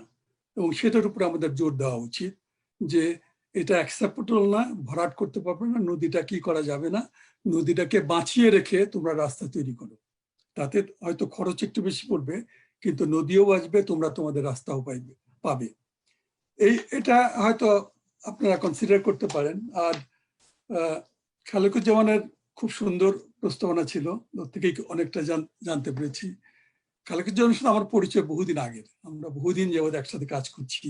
ফারাক্কা নিয়ে শুরু করেছিলাম 1994 সালে, তারপর থেকে বেনের বহু অনুষ্ঠানে আমি যোগাযোগ করেছি। তো ওর খালেকুজ্জামানের প্রস্তাবনার উপরে আমার কয়েকটা কমেন্ট আছে। সেটা হলো, প্রথমত যে আমার যতদূর ধারণা আমার অভিজ্ঞতা থেকে, যে আমি ঠিক জানি না যে জাইকা যে কোল বেসড পাওয়ার প্ল্যান্টটা করছে ওখানে কোনো কুলিং টাওয়ার ব্যবহার হবে কিনা। সাধারণত আমরা যখন কোনো পাওয়ার প্ল্যান্ট করি কোনো বিশাল জলাশয়ের পাশে, যেমন সমুদ্র, লেক বা বড় বড় নদী, সেখানে আমরা কোনোদিন কুলিং টাওয়ার করি না। আমরা যে কুলিং সিস্টেমটা ব্যবহার করি সেটাকে বলা হয় ওয়ান্স থ্রু সিস্টেম। আমরা নদী থেকে অনেক পানি উইথড্র করে তারপরে তাপমাত্রাটাকে সংগ্রহ করে আবার নদীতে বা সমুদ্রে ফিরিয়ে দেই। তার প্রধান কারণ যে কুলিং টাওয়ারের খরচ প্রায় $400 মিলিয়ন বেশি, এবং আমার ধারণা যে এখানে হয়তো ওরা ওয়ান্স থ্রু সিস্টেমই করবে। সেই জন্য ওটা একটু আমাদের জেনে নেওয়া দরকার। দ্বিতীয় আর একটা যেটা খালেকুজ্জামানের পরিবেশনায় আসছে, যে বর্জ্যগুলো সমুদ্রতে আমরা ফেলে দিলে পারে ওটা সোনা দিয়ে পর্যন্ত পৌঁছে যাবে, কারণ লিটারাল ড্রিফট বা সামুদ্রিক কারেন্টটা সোনা দিয়ের দিকে। এখানে প্রশ্ন হলো যে আমরা যতগুলো কোল বেসড পাওয়ার প্ল্যান্ট করেছি আমেরিকাতে বা বিভিন্ন দেশেও, আমরা কোনোদিনই we are not allowed to discharge a drop of waste in the water body. আমরা কি করি, ওখানে আমরা তৈরি করি একটা অ্যাশ পন্ড, এবং অ্যাশ পন্ডে ওইগুলোকে রাখা হয়। পরে ওগুলোকে ল্যান্ড বেসে ডিসপোজাল করা হয়, আইদার ল্যান্ডফিলে অথবা, কিন্তু সমুদ্র বা নদী বা লেকে কোনোদিনই এটা করা সম্ভব নয়। এবং সেটা আমার যতদূর ধারণা এখানে হয়তো করার কোনো পসিবিলিটি নাই, এখানে ওরা হয়তো অ্যাশ পন্ড তৈরি করছে। আর একটা প্রস্তাবনা আসছে, এবং প্রায়ই আমরা এই কথাগুলো বলে থাকি, যে আমরা কেন রিনিউয়েবল এনার্জির উপরে জোর দিচ্ছি না, সোলার, উইন্ড। সেখানে এটা সত্যি কিন্তু অনেকগুলো ড্রব্যাকস আছে, বা এখনো আমাদের টেকনোলজিটা অতটা অগ্রসর হয়নি যে আমরা একটা 1200 মেগাওয়াটের পাওয়ার প্ল্যান্ট সোলারের মাধ্যমে করতে পারবো। সোলারের সবচেয়ে বড় ড্রব্যাক যেটা, সেটা হলো যে সূর্যরশ্মি তো 24 ঘন্টা আমরা পাই না। তাহলে ওই যখন আমরা সূর্যরশ্মি পাই না রাত্রে বা মেঘলা দিনে, সেই সময়ে পাওয়ারটা কোত্থেকে আসবে? সেই জন্য সোলার বা উইন্ডেরও সেই একই অবস্থা। উইন্ড আমরা সেই জন্য এরা কোনোদিন কন্টিনিউয়াসলি পাওয়ার তৈরি করতে পারে না বা পরিবেশন করতে পারবে না যতদিন না পর্যন্ত আমরা স্টোরেজ ক্যাপাসিটি বাড়াতে পারি। যেমন আজকাল ভাবছে যে ব্যাটারি দিয়ে যদি আমরা স্টোর করে রাখলাম এবং রাত্রে সেটা ব্যবহার করলাম, সেই বৈজ্ঞানিকভাবে সেটা এখনো ইকোনমিক হয়নি এবং সেটা এখন পর্যন্ত করা সম্ভব নয় বলেই আমরা ওটা করতে পারছি না। যে সোলার বা উইন্ড এগুলো সাময়িক ভাবে আপনাকে বিদ্যুৎ দেবে, কিন্তু 24 ঘন্টা আপনাকে দিতে পারবে না। আর একটা যেটা সেটা হলো যে একটা সোলার পাওয়ার প্ল্যান্টের জন্য এরিয়া অনেক বেশি। আমি খালেকুজ্জামান বোধহয় একটা উপমা দিয়েছে, কিন্তু আমি ওখানে আপনাদের কাছে তুলে ধরবো যে এই মাসে বিল গেটস একটা বই পাবলিশ করেছেন, ওটার নাম হলো how to avoid climate disaster. এখানে যদি আপনি যান, এখানে আপনার একটা তুলনা আছে, সেখানে পরিষ্কারভাবে বলা হচ্ছে যে একটা ফসিল ফুয়েল, সেখানে 1 স্কোয়ার মিটার এরিয়াতে 500 থেকে 10,000 ওয়াটস তৈরি করা সম্ভব। একটা নিউক্লিয়ার পাওয়ার প্ল্যান্টে 1 স্কোয়ার মিটার এরিয়াতে 500 থেকে 1000 ওয়াটস সবচেয়ে ছোট ইউনিট। আর এখানে বলা হচ্ছে সোলার 5 থেকে 20 ওয়াট পার স্কোয়ার মিটার। সেখানে দেখা যাচ্ছে যে আমরা ওই একই পরিমাণের যদি বিদ্যুৎ তৈরি করতে চাই, তাহলে সোলারের জন্য প্রায় 100 গুণ এরিয়া বেশি লাগবে। এটা বিল গেটসের উপাত্ত থেকে উঠে আসছে এবং সেটা সত্যি। সেখানে দেখতে হবে যে ওই জিনিসগুলো আমাদের দেখতে হবে যে একটা অল্টারনেট প্রস্তাব দেওয়ার আগে জিনিসগুলো আমাদেরকে দেখে নিতে হবে। এখন কথা হচ্ছে যে আমাদের এই আলোচনার মূল বক্তব্য যেটা ছিল সেটা হলো যে কোহেলিয়া নদীটাকে বাঁচিয়ে রাখা, এবং সেখানে যদি আমরা জোর দেই তাহলে হয়তো আমাদের এই আন্দোলনটা আরো জোরদার হবে। অন্যান্য গুলো পাওয়ার প্ল্যান্টের এটা কোল বেসড হবে না এলএনজি বেসড হবে নাকি অন্য কিছু হবে, সেটা আর একটা ইস্যু। আমরা যদি ইস্যুগুলো মিক্স করে ফেলি তাহলে আমরা গতি হারিয়ে ফেলবো। এবং কোহেলিয়া নদীটাকে বাঁচিয়ে রাখার একটা, আমি যেটা বললাম যে আমাদের আন্দোলন হতে হবে, তোমরা ভরাট করতে পারবে না, তোমরা ওখানে কসওয়ে টাইপের করো, ওপেন রাখো, ওপেন রেখে তোমরা পয়সা খরচ হবে, ব্রিজ টাইপের করো, তোমরা রাস্তাও পাচ্ছ, আমরা আমার নদীটাকেও বাঁচিয়ে রাখতে পারছি। এইভাবে আমাদের আন্দোলনটাকে অনেক জোরদার করা যেতে পারে। এবং অন্যান্য প্রশংসার সাথে এসে যায়, কিন্তু আমাদের এমফেসিসটা দিতে হবে এই নদীটার উপরে। নদীটাকে আমরা বাঁচাতে চাই। তারপরে যে পাওয়ার প্ল্যান্টের যে আছে সেটার জন্য আলাদা আন্দোলন, যেটা রামপালের হিসেবে বলা হচ্ছে, এখানেও বলা হচ্ছে। এখানে মহেশখালীতে কেন নেওয়া হয়েছিল তার প্রধান কারণটাই হলো যে এরা একটা হাব তৈরি করতে যাচ্ছে। বাংলাদেশের অন্যান্য জায়গার তুলনায় মহেশখালীর জনসংখ্যা ঘনত্ব খুবই কম, এবং সেই হিসেবে পুরো আইল্যান্ডটাই করা হচ্ছিল যে দিস উইল বি যে একটা পাওয়ার হাব, যেখান থেকে দেশের বিভিন্ন জায়গায় বিদ্যুৎ সরবরাহ করা হবে। এবং এখানে এলএনজি বেসড পাওয়ার প্ল্যান্টও হচ্ছে, এখন কোল বেসড হচ্ছে। এখন কেন কোল করা হচ্ছে সেটা অন্য কথা। এখানে অন্য একটা আমরা যেটা বলি যে রিনিউয়েবল এনার্জিতে এখন সবাই একটু জোর দিচ্ছে যেটার উপরে, সেটা হলো নিউক্লিয়ার পাওয়ার প্ল্যান্ট। আপনারা জানেন যে আমরা রূপপুরে একটা করছি, 2টো ইউনিটের 1200 মেগাওয়াটের। আমি বাংলাদেশ অ্যাটমিক এনার্জি কমিশনের অ্যাডভাইজার হিসেবে কাজ করছি, এবং সম্প্রতি আপনারা হয়তো জানবেন যে আমরা দ্বিতীয় পাওয়ার প্ল্যান্টার সাইট হিসাবে সিলেক্ট করছি, যে ওই 5টা দ্বীপের উপর আমরা একটা ফিজিবিলিটি হচ্ছে, উই আর রিভিউইং দ্যাট, যে অল্টারনেট হিসাবে পরিবেশের দিক থেকে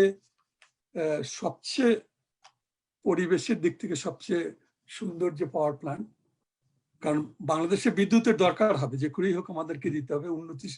উন্নতি করতে হলে পারে আমাদেরকে মিডল ইনকাম দেশ হিসেবে পরিচিত হতে হলে পারে আমাদেরকে পাওয়ার সেক্টরকে আরো বেশি প্রশস্ত করতে হবে। আমরা চাই না যে কোল দিয়ে করা হোক, আমরা চাই অন্যান্য কি আছে। এই মুহূর্তে সবচেয়ে বেশি অ্যাট্রাকটিভ যেটা, সেটা হলো পারমাণবিক, এবং সেটার উপরে জোর দিচ্ছে, সরকারও দিচ্ছে যে দ্বিতীয় পাওয়ার প্ল্যান্টটা হবে হলো 5টা দ্বীপ। আমরা দেখছি এখন 5টা দ্বীপের মধ্যে যে কোনো একটাতে 5টার উপরে এখন পর্যালোচনা হচ্ছে। তো ওইখানেই আমার এইটুকু বলে আমি বক্তব্যটা শেষ করছি, যে আমরা আমাদের যদি ফোকাসটাকে ঠিক রাখি এবং আমরা যদি সঠিকভাবে আমাদের জিনিসগুলো তুলে ধরতে পারি, সেটা হবে সবচেয়ে উচ্চমানের এবং সবচেয়ে জোরদার। নদী যদি সম্বন্ধে বলতে পারি, আমরা শুধু কনসেন্ট্রেট করব নদীর উপরে। পাওয়ার প্ল্যান্ট সম্বন্ধে যদি আমরা বলতে চাই, তাহলে will concentrate on power plants. এইভাবে আমাদের যদি অগ্রসর হই, তাহলে আমার মনে হয় আমরা সার্থক হতে পারবো স্বল্প সময়ের মধ্যে। এই বলেই আমি আপনাদেরকে ধন্যবাদ জানিয়ে শেষ করছি। ধন্যবাদ ডক্টর সুফিয়ান মূল্যবান আলোচনার জন্য। এখন আর কেউ কিছু বলবেন? আচ্ছা, জি নজরুল ইসলাম। আসসালামু আলাইকুম নজরুল ভাই, আমি মিনহাজ বলছি। আমি পুরো আলোচনাটাই শুনেছি। আমি আসলে কিছু বলতে চাই না, আমি কিছু শুনতে চাই। যে আমরা গড়াই, তিস্তা এগুলো নিয়ে যে অতীতে আন্দোলন করেছি, বাংলাদেশের যারা নদী বিশেষজ্ঞ তারা কথা বলেছেন এবং আন্দোলন করছেন সব বিভিন্ন সংগঠনগুলো, ওগুলো সম্পর্কে আমরা সংবাদ জানতে চাই। ধন্যবাদ। আচ্ছা, ধন্যবাদ। সে সম্পর্কে আমি শেষে সামান্য একটা কথা বলবো সংক্ষেপে, যেহেতু সময় কম। আর জি ডক্টর জিন্না, আপনি বলুন। আমি একটু ইস্যু নিচ্ছি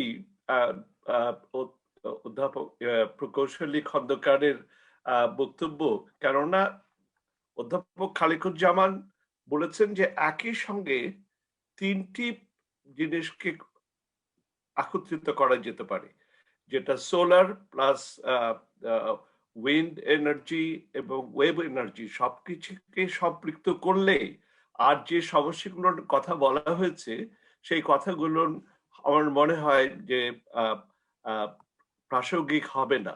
কেননা খোদ আমেরিকাতেই আগে কোল প্রজেক্টটা করা হয়েছিল, ইভেন যে চীন যেটা সর্বোচ্চ এমিশন করছে তারা পর্যন্ত এখন এটাকে রিডিউস করছে কোল ইউজটার জন্য। হ্যাঁ, নিউক্লিয়ারের কথা যেটা বলা হয়েছে, আমরা নিউক্লিয়ারের সেফটির ব্যাপারে আমরা জানি। আজকে 10 বছর আগে জাপানে যে ঘটনাটা ঘটেছিল, যে যেভাবে হয়েছিল, সেগুলোর ব্যাপারেও আমাদের চিন্তা করা দরকার। হ্যাঁ, নিউক্লিয়ারের ব্যাপারে আমি বিল গেটের এই বইটি পড়েছি এবং বিল গেটের যুক্তিগুলো আমি দেখেছি, কিন্তু এটা আমার কাছে অনেকটা কিছু কিছু জায়গায় শুধুমাত্র নিউক্লিয়ারের উপর যে এরকম ভাবে এমফেসিস দেওয়া হচ্ছে সেটার ব্যাপারেও অনেক প্রশ্ন আছে। কাজেই আমার মনে হয়, আমি যতটুকু বুঝেছি, যে প্রফেসর খালিকুজ্জামান যেটা বলেছিলেন যে একই সঙ্গে অন্যান্য যেটা বা এনভায়রনমেন্টালি ফ্রেন্ডলি যেগুলো আছে সেগুলোকে সম্পৃক্ত করা যেতে পারে এবং তার ফলে সেটাই হবে সবচেয়ে বেশি গ্রহণযোগ্য। অনেক ধন্যবাদ। আমি একটু কথা বলবো।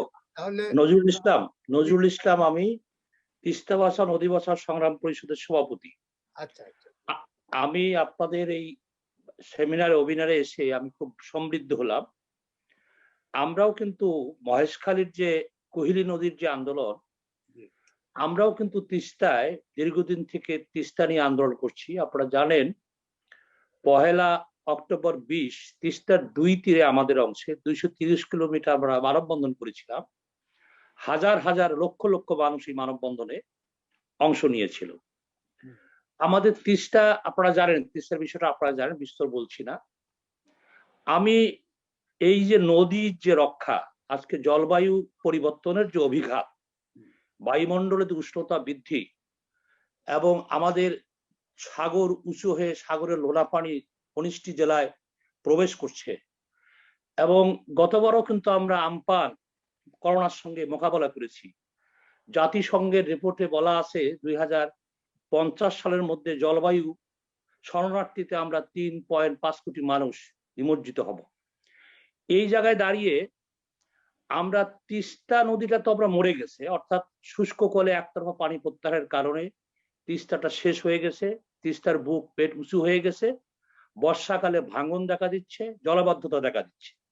এইবারই কিন্তু বন্যায় দক্ষিণাঞ্চল যেমন লোনা পানি উঠতেছিল সাগর উঁচু হয়ে, রংপুর মহানগর সর্বশ্রেষ্ঠ বৃষ্টি হয়েছিল 447 মিলিমিটার, বুক পানিতে রংপুর নগরী ডুবে গেছে।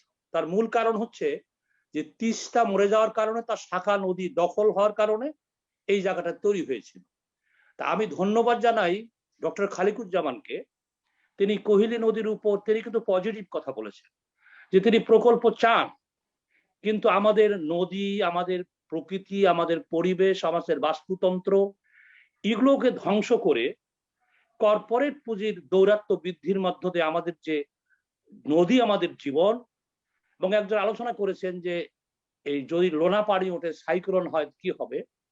আমি ডক্টর খালিকুজ্জামানের বক্তব্যের সঙ্গে একমত যে আমাদের আজকে জলবায়ু পরিবর্তনের এই অবস্থায় আমরা কিন্তু সই করেছি, আমাদের মাননীয় প্রধানমন্ত্রী এখানে চেয়ারম্যান আছেন একটা জায়গায়, আমাদের বাইডেন কিন্তু জলবায়ু পরিবর্তনের জলবায়ু চুক্তিতে আবার ফিরে এসছেন।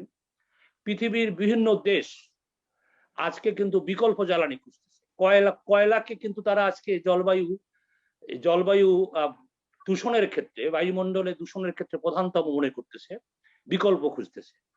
তা আমি মনে করি যে নদীটা রক্ষা করা, কোহিলী নদীটাকে জীবনের স্বার্থে রক্ষা করা তিস্তার মতো রক্ষা করা দরকার, এবং সিএস খতিয়ান অনুযায়ী নদীটাকে উদ্ধার করা দরকার।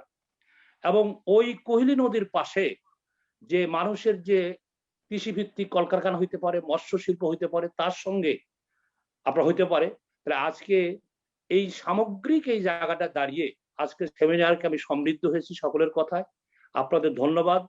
আমরা একটি আন্দোলনে আছি, তিস্তা চুক্তি হব হব করে হচ্ছে না। মমতা ব্যানার্জি বলছে তিস্তার পানি দিতে পারবো না, এবং এটা আটকে গেছে বিধানসভা নির্বাচনে। আমি আপনাদের সহযোগিতা চাই। আমরা 24 তারিখ তিস্তার 2 তীরে আবার আমরা 10 মিনিটের আর কি চিৎকার কর্মসূচি আমরা পালন করব, এবং 24 তারিখ আমরা মাননীয় প্রধানমন্ত্রীর কাছে গণস্বাক্ষর আমরা 1 লক্ষ সংগ্রহ করেছি।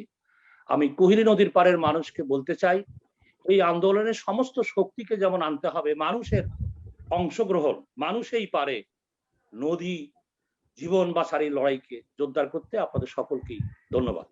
ধন্যবাদ সবাইকে। আচ্ছা, আমরা শেষ করব এখানে। নজরুল ভাই, আমাকে কোনো এক সময় 1 মিনিট 2-1 মিনিট সময় দেন, যে সুফিয়ান ভাইয়ের কথাগুলোর তো একটু উত্তর তো দিতে হবে প্রয়োজন। তবে ঠিক আছে, 1 মিনিট করে। আগে আমি ডক্টর বদরুজ্জামান কিছু বলতে চাচ্ছেন, একটু বলেন। ডক্টর আহমেদ বদরুজ্জামান,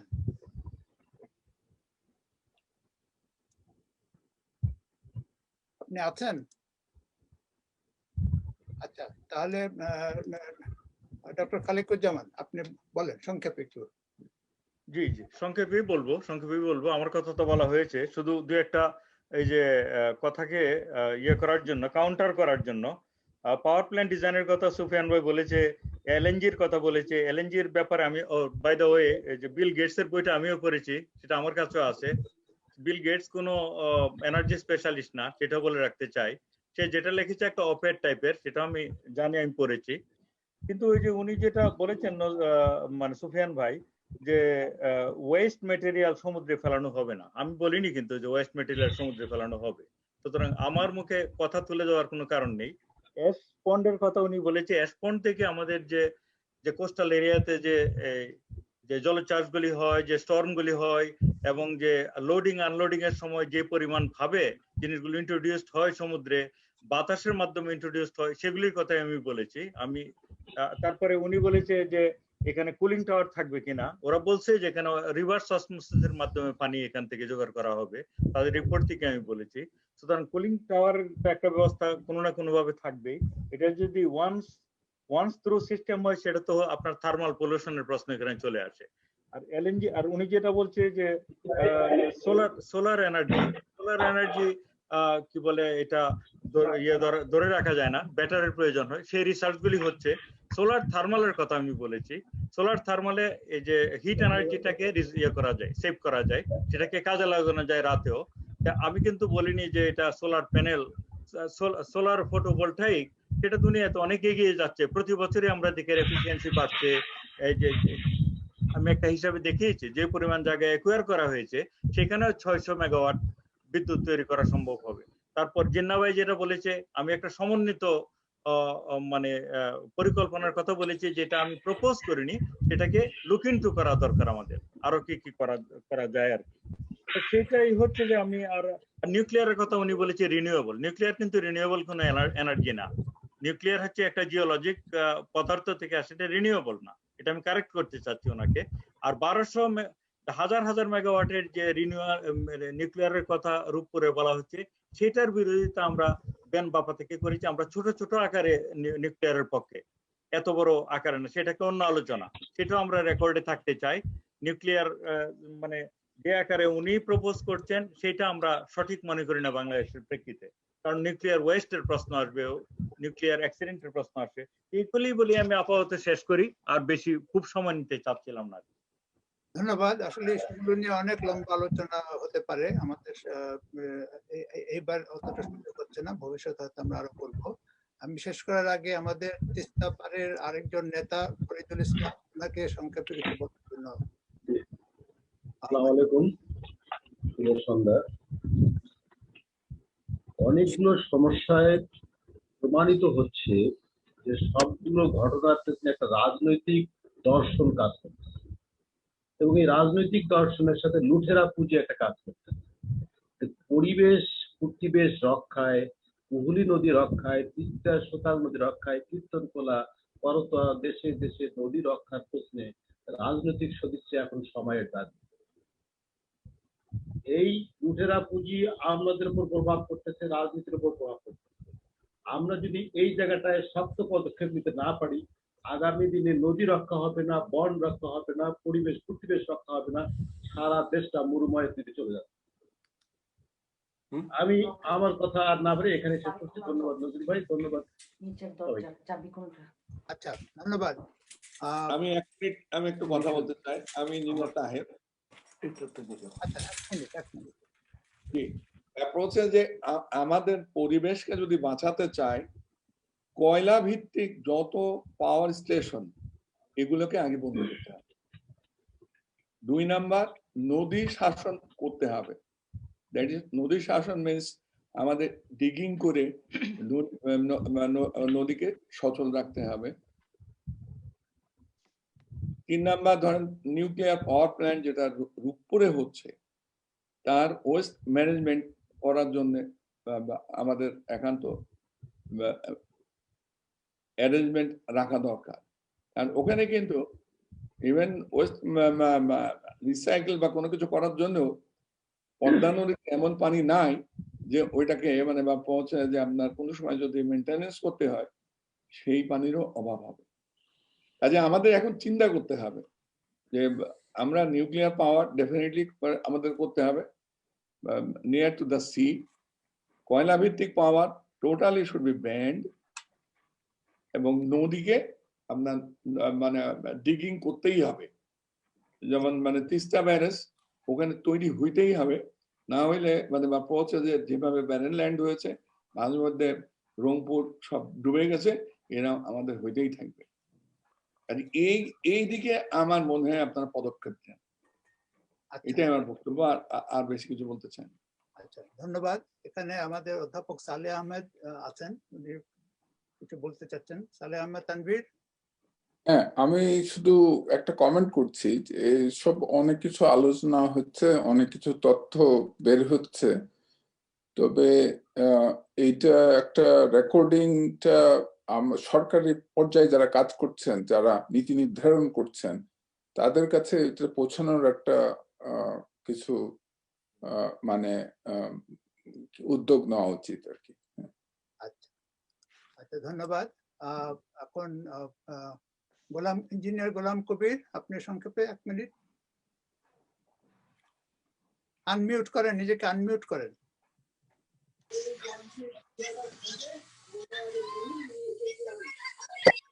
হ্যাঁ নজরুল ভাই, আমি জাস্ট একটা প্রশ্ন করতে চাচ্ছিলাম। ডক্টর খন্দকার সুফিয়ান ভাই যে বললেন আমাদের পাওয়ার প্ল্যান্ট, কিন্তু আমাদের বেনের যে আমাদের যে স্ট্যান্ড সেটা তো পাওয়ার প্ল্যান্টের বিরুদ্ধে। পাওয়ার প্ল্যান্টের যে সেফটি কনসার্ন গুলি আছে সেগুলি আমরা অনেকবারই তুলে ধরেছি। তো এই পয়েন্টটাই আমি আর একবার আপনাদের গোচরে আনতে চাচ্ছিলাম। তো অনেক তথ্য সবার জন্য ধন্যবাদ। আমি বলবো। আচ্ছা, রওশন হক, আপনি আবার কিছু বলতে চাচ্ছেন? নজরুল ভাই, আমি 1 মিনিট শুধু চাই, পরে সবার শেষ হোক তারপরে, যদি আপনার কাছে 1 মিনিট থাকে। আমি যেটা বলতে চাচ্ছিলাম যে আমরা এভাবে একত্র হয়ে জুম মিটিং করছি, কিন্তু আমরা লিখিতভাবে আমরা কি করতে পারি? আমরা দেশের সরকারের কাছে আবেদন করতে পারি।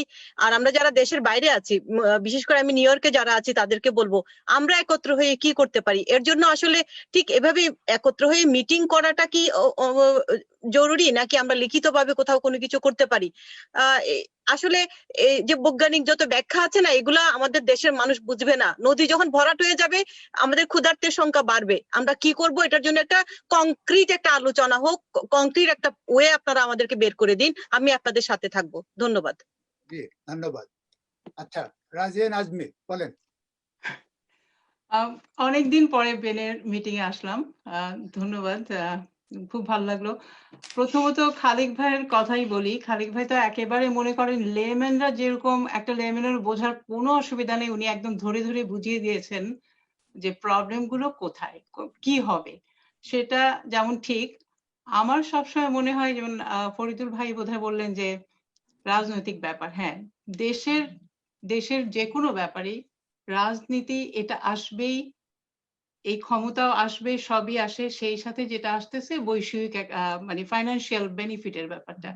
তো আমি যদি আমার যেটা মনে হয়, আমি আপনাদের কারো মতেই মানে বিশেষজ্ঞ দলের ভিতরে পড়ি না, আমি নাগরিক হিসেবে যেটা বলতে পারি যে যখন একটা প্ল্যান্টের কখনো একটা প্রস্তাব হয় তখন কি হয় যে সেই প্রস্তাবটা আমি যদি বলি যেটাকে ক্ষতি করা হচ্ছে, সেটার জন্য আমাকে একটা বেটার প্ল্যান দিতে হবে। কারণ যেখানে ফাইন্যান্সিয়াল ব্যাপারটা এসে যাচ্ছে, যে এখানে একটা মুনাফা হচ্ছে, অবশ্যই এটা ব্যবসায়িক ব্যাপার আছে এখানে। তো সেইখানে একটা বেটার প্ল্যান দিয়ে আমার যা ধারণা যে যদি ফাইন্যান্সিয়াল মানে ওটা বেটারও হচ্ছে, আমার দেশও বাঁচবে, নদীও বাঁচবে, কিন্তু আর্থিক ব্যাপারটাও ক্ষতি হচ্ছে না।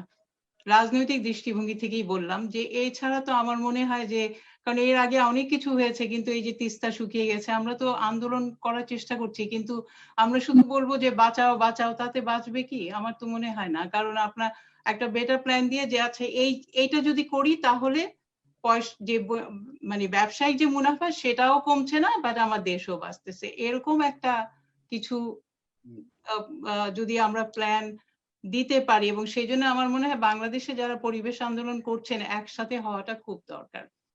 কারণ রাজনীতির ব্যাপারটা কি, যেখানে ব্রিজ দরকার নাই, যেই নদীর উপরে ব্রিজ দরকার নেই সেখানে নদী নাই কিন্তু ব্রিজ করছে, তার মানে ওটা ব্যবসার একটা ব্যাপার। অথবা ব্রিজ করছে, নদী আছে, ব্রিজ নাই।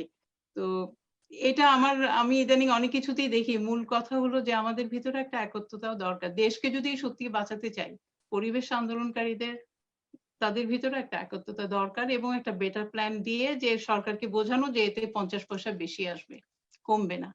ধন্যবাদ। হ্যাঁ ধন্যবাদ। আচ্ছা, আমরা শেষ করি। ডক্টর সুফিয়ান খন্দকার, আপনি সামান্য কিছু বলতে চাচ্ছেন? 1 মিনিট।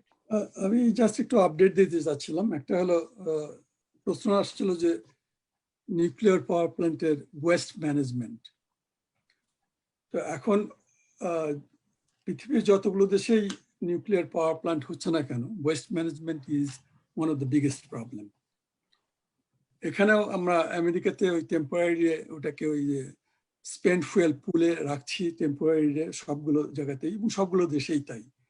বাংলাদেশে যেটা হয়েছে সেটা হলো যে আপনারা সবাই জানেন যে ওটা তৈরি করে দিচ্ছে হলো রাসান অ্যাটম রসাটম, এবং বাংলাদেশ থেকে সব ওয়েস্ট যেটা প্রডিউস হবে সেটা রাশাতে নিয়ে যাবে এবং ওখানে ওটা প্রিজার্ভ করবে। তার দুটো কারণ, একটা হলো এই স্পেন্ড ফুয়েল থেকে এনরিচ করে অ্যাটমিক ওয়েপন্স তৈরি করা যায়, সেই জন্য তারা কোনো উন্নতগামী দেশকেই ওই সুযোগটা দিচ্ছে না, সেই জন্য স্পেন্ড ফুয়েল চলে যাচ্ছে ইয়েতে রাশাতে। আমেরিকাও যেখানে বাইরে করছে সেখানে স্পেন্ড ফুয়েল আমেরিকাতে আসছে এবং তারা সংরক্ষণ করছে until there is a permanent disposal, যেটা হলো ওয়েস্টের প্রবলেমটা রয়ে গেছে। আর একটা ছিল যে পানির ব্যাপারটা, আমরা সবাই জানি যে ফারাক্কা বারাজ করার পরে পদ্মা নদীর পানি এত কমে গেছে যে নদীকে বাঁচিয়ে রাখাই কঠিন, সেখান থেকে আবার পানি তোলা। তো সেই জন্যই আমরা ওখানে কুলিং টাওয়ার করছি, 4টে কুলিং টাওয়ার হচ্ছে, এবং ওই কুলিং টাওয়ার করার ফলে আমাদের শুধু মেকআপ ওয়াটার দরকার। আমরা যদি ওয়ান্স থ্রু করতাম তাহলে আমাদের পানি লাগতো প্রায় 50 to 60 cubic meter per second, যেটা পদ্মা থেকে এখন তোলা অসম্ভব। সেই জন্য আমরা কুলিং টাওয়ার করছি এবং মেকআপের পরিমাণ মাত্র 4 কিউবিক মিটার পার সেকেন্ড, এবং সেইভাবেই ওইটা করা হয়েছে। এই দুটো প্রশ্ন বোধহয় আসছিল নিউক্লিয়ার পাওয়ার প্ল্যান্টের ব্যাপারে, আমি একটু আপডেট দিলাম। Thank you. ধন্যবাদ। তাহলে আমরা শেষ করি। চমৎকার আলোচনা হয়েছে, গুরুত্বপূর্ণ আলোচনা হয়েছে। এখন যেহেতু মানে এখানে সমস্যাগুলো অনেক জটিল, আমি বলবো যে সমস্যাগুলো হচ্ছে আমাদের কয়েকটা লেভেলে জিনিসটা চিন্তা করতে হবে। কিছু কিছু বিষয় আসছে যেগুলো হচ্ছে যে সামগ্রিক যে উন্নয়ন কৌশল বাংলাদেশে অনুসৃত হচ্ছে, সেই উন্নয়ন কৌশলের প্রতিফল। যেমন আমাদের কক্সবাজারের যে শুনলাম, যেখানে মানে জমি নিয়ে নিচ্ছে, আর্মি নিয়ে নিচ্ছে, কি বলে বিমান বাহিনী নিয়ে নিচ্ছে, তারপরে রোহিঙ্গাদের কি বলে তাদের কারণে এলাকা নষ্ট হয়ে যাচ্ছে, ইত্যাদি ইত্যাদি নানান কিছু। তারপরে আমরা যে ব্যুরোক্রেটদের আচরণ, তারপরে আমাদের যে ইআইএ হলো না, বিআইডব্লিউ অনুমতি দিল কিন্তু, এই যে সামগ্রিক গভর্নেন্স প্রবলেম, সুশাসনের সমস্যা, এই সমস্ত সমস্যা এবং তার সাথে উন্নয়ন ধারা ইত্যাদি, এগুলোর একটা বড় পরিবর্তন প্রয়োজন। এবং সেটা একটা বড় সংগ্রামের ব্যাপার। এবং এখানে ফরিদুল ইসলাম তিস্তা থেকে এবং রাজিয়া বলেছেন এগুলো রাজনীতির বিষয় চলে আসে। কাজে এটা হচ্ছে এক লেভেলের, ওখানে আমরা ইতিবাচক পরিবর্তন চাই, কারণ ওগুলো না হলে অন্যান্য ক্ষেত্রে পরিবর্তনগুলো আনা কঠিন, কিন্তু সেটা হচ্ছে একটা বৃহৎ পর্যায়ের সংগ্রাম। আচ্ছা, দ্বিতীয় হচ্ছে যে এখানে আমাদের আজকের যে আলোচনা, সে আলোচনায় দুটো সেক্টরাল পলিসি ইম্পর্টেন্ট হয়ে আসছে। একটা হচ্ছে ওয়াটার সেক্টর, নদী পানি বিষয়, আরেকটা হচ্ছে এনার্জি বিষয়। দুটোই এখানে চলে আসবেই, কারণ কোহেলিয়া নদীটা একে হচ্ছে নদী, আর একটা হচ্ছে এটা ওই তাপ বিদ্যুৎ করার কারণে তার অভিজ্ঞতা। এই দুই ক্ষেত্রেই অনেক পরিবর্তন প্রয়োজন। সংক্ষেপে এনার্জিটা একটু বলে নিই। এনার্জিতে আমরা বাপা এবং বেন থেকে আমরা অনেক আগে থেকে এই ব্যাপারে আমরা সক্রিয়। 2006 সালে আমাদের একটা এনার্জি প্ল্যান, আমরা অল্টারনেটিভ এনার্জি প্ল্যানও প্রস্তুত করেছিলাম, সরকারকে দেওয়া হয়েছে। বাপাও বিষয়ে কাজ করেছে। এখন সেখানে আমাদের কিন্তু বক্তব্য পরিষ্কার ছিল, কয়লা বিরুদ্ধ, কোনো কয়লা লাইনে যাতে না যায়, 1 নম্বর। 2 নম্বর ছিল যে নবায়নযোগ্য জ্বালানি, এটাকে অগ্রাধিকার দিতে হবে যতটা সম্ভব।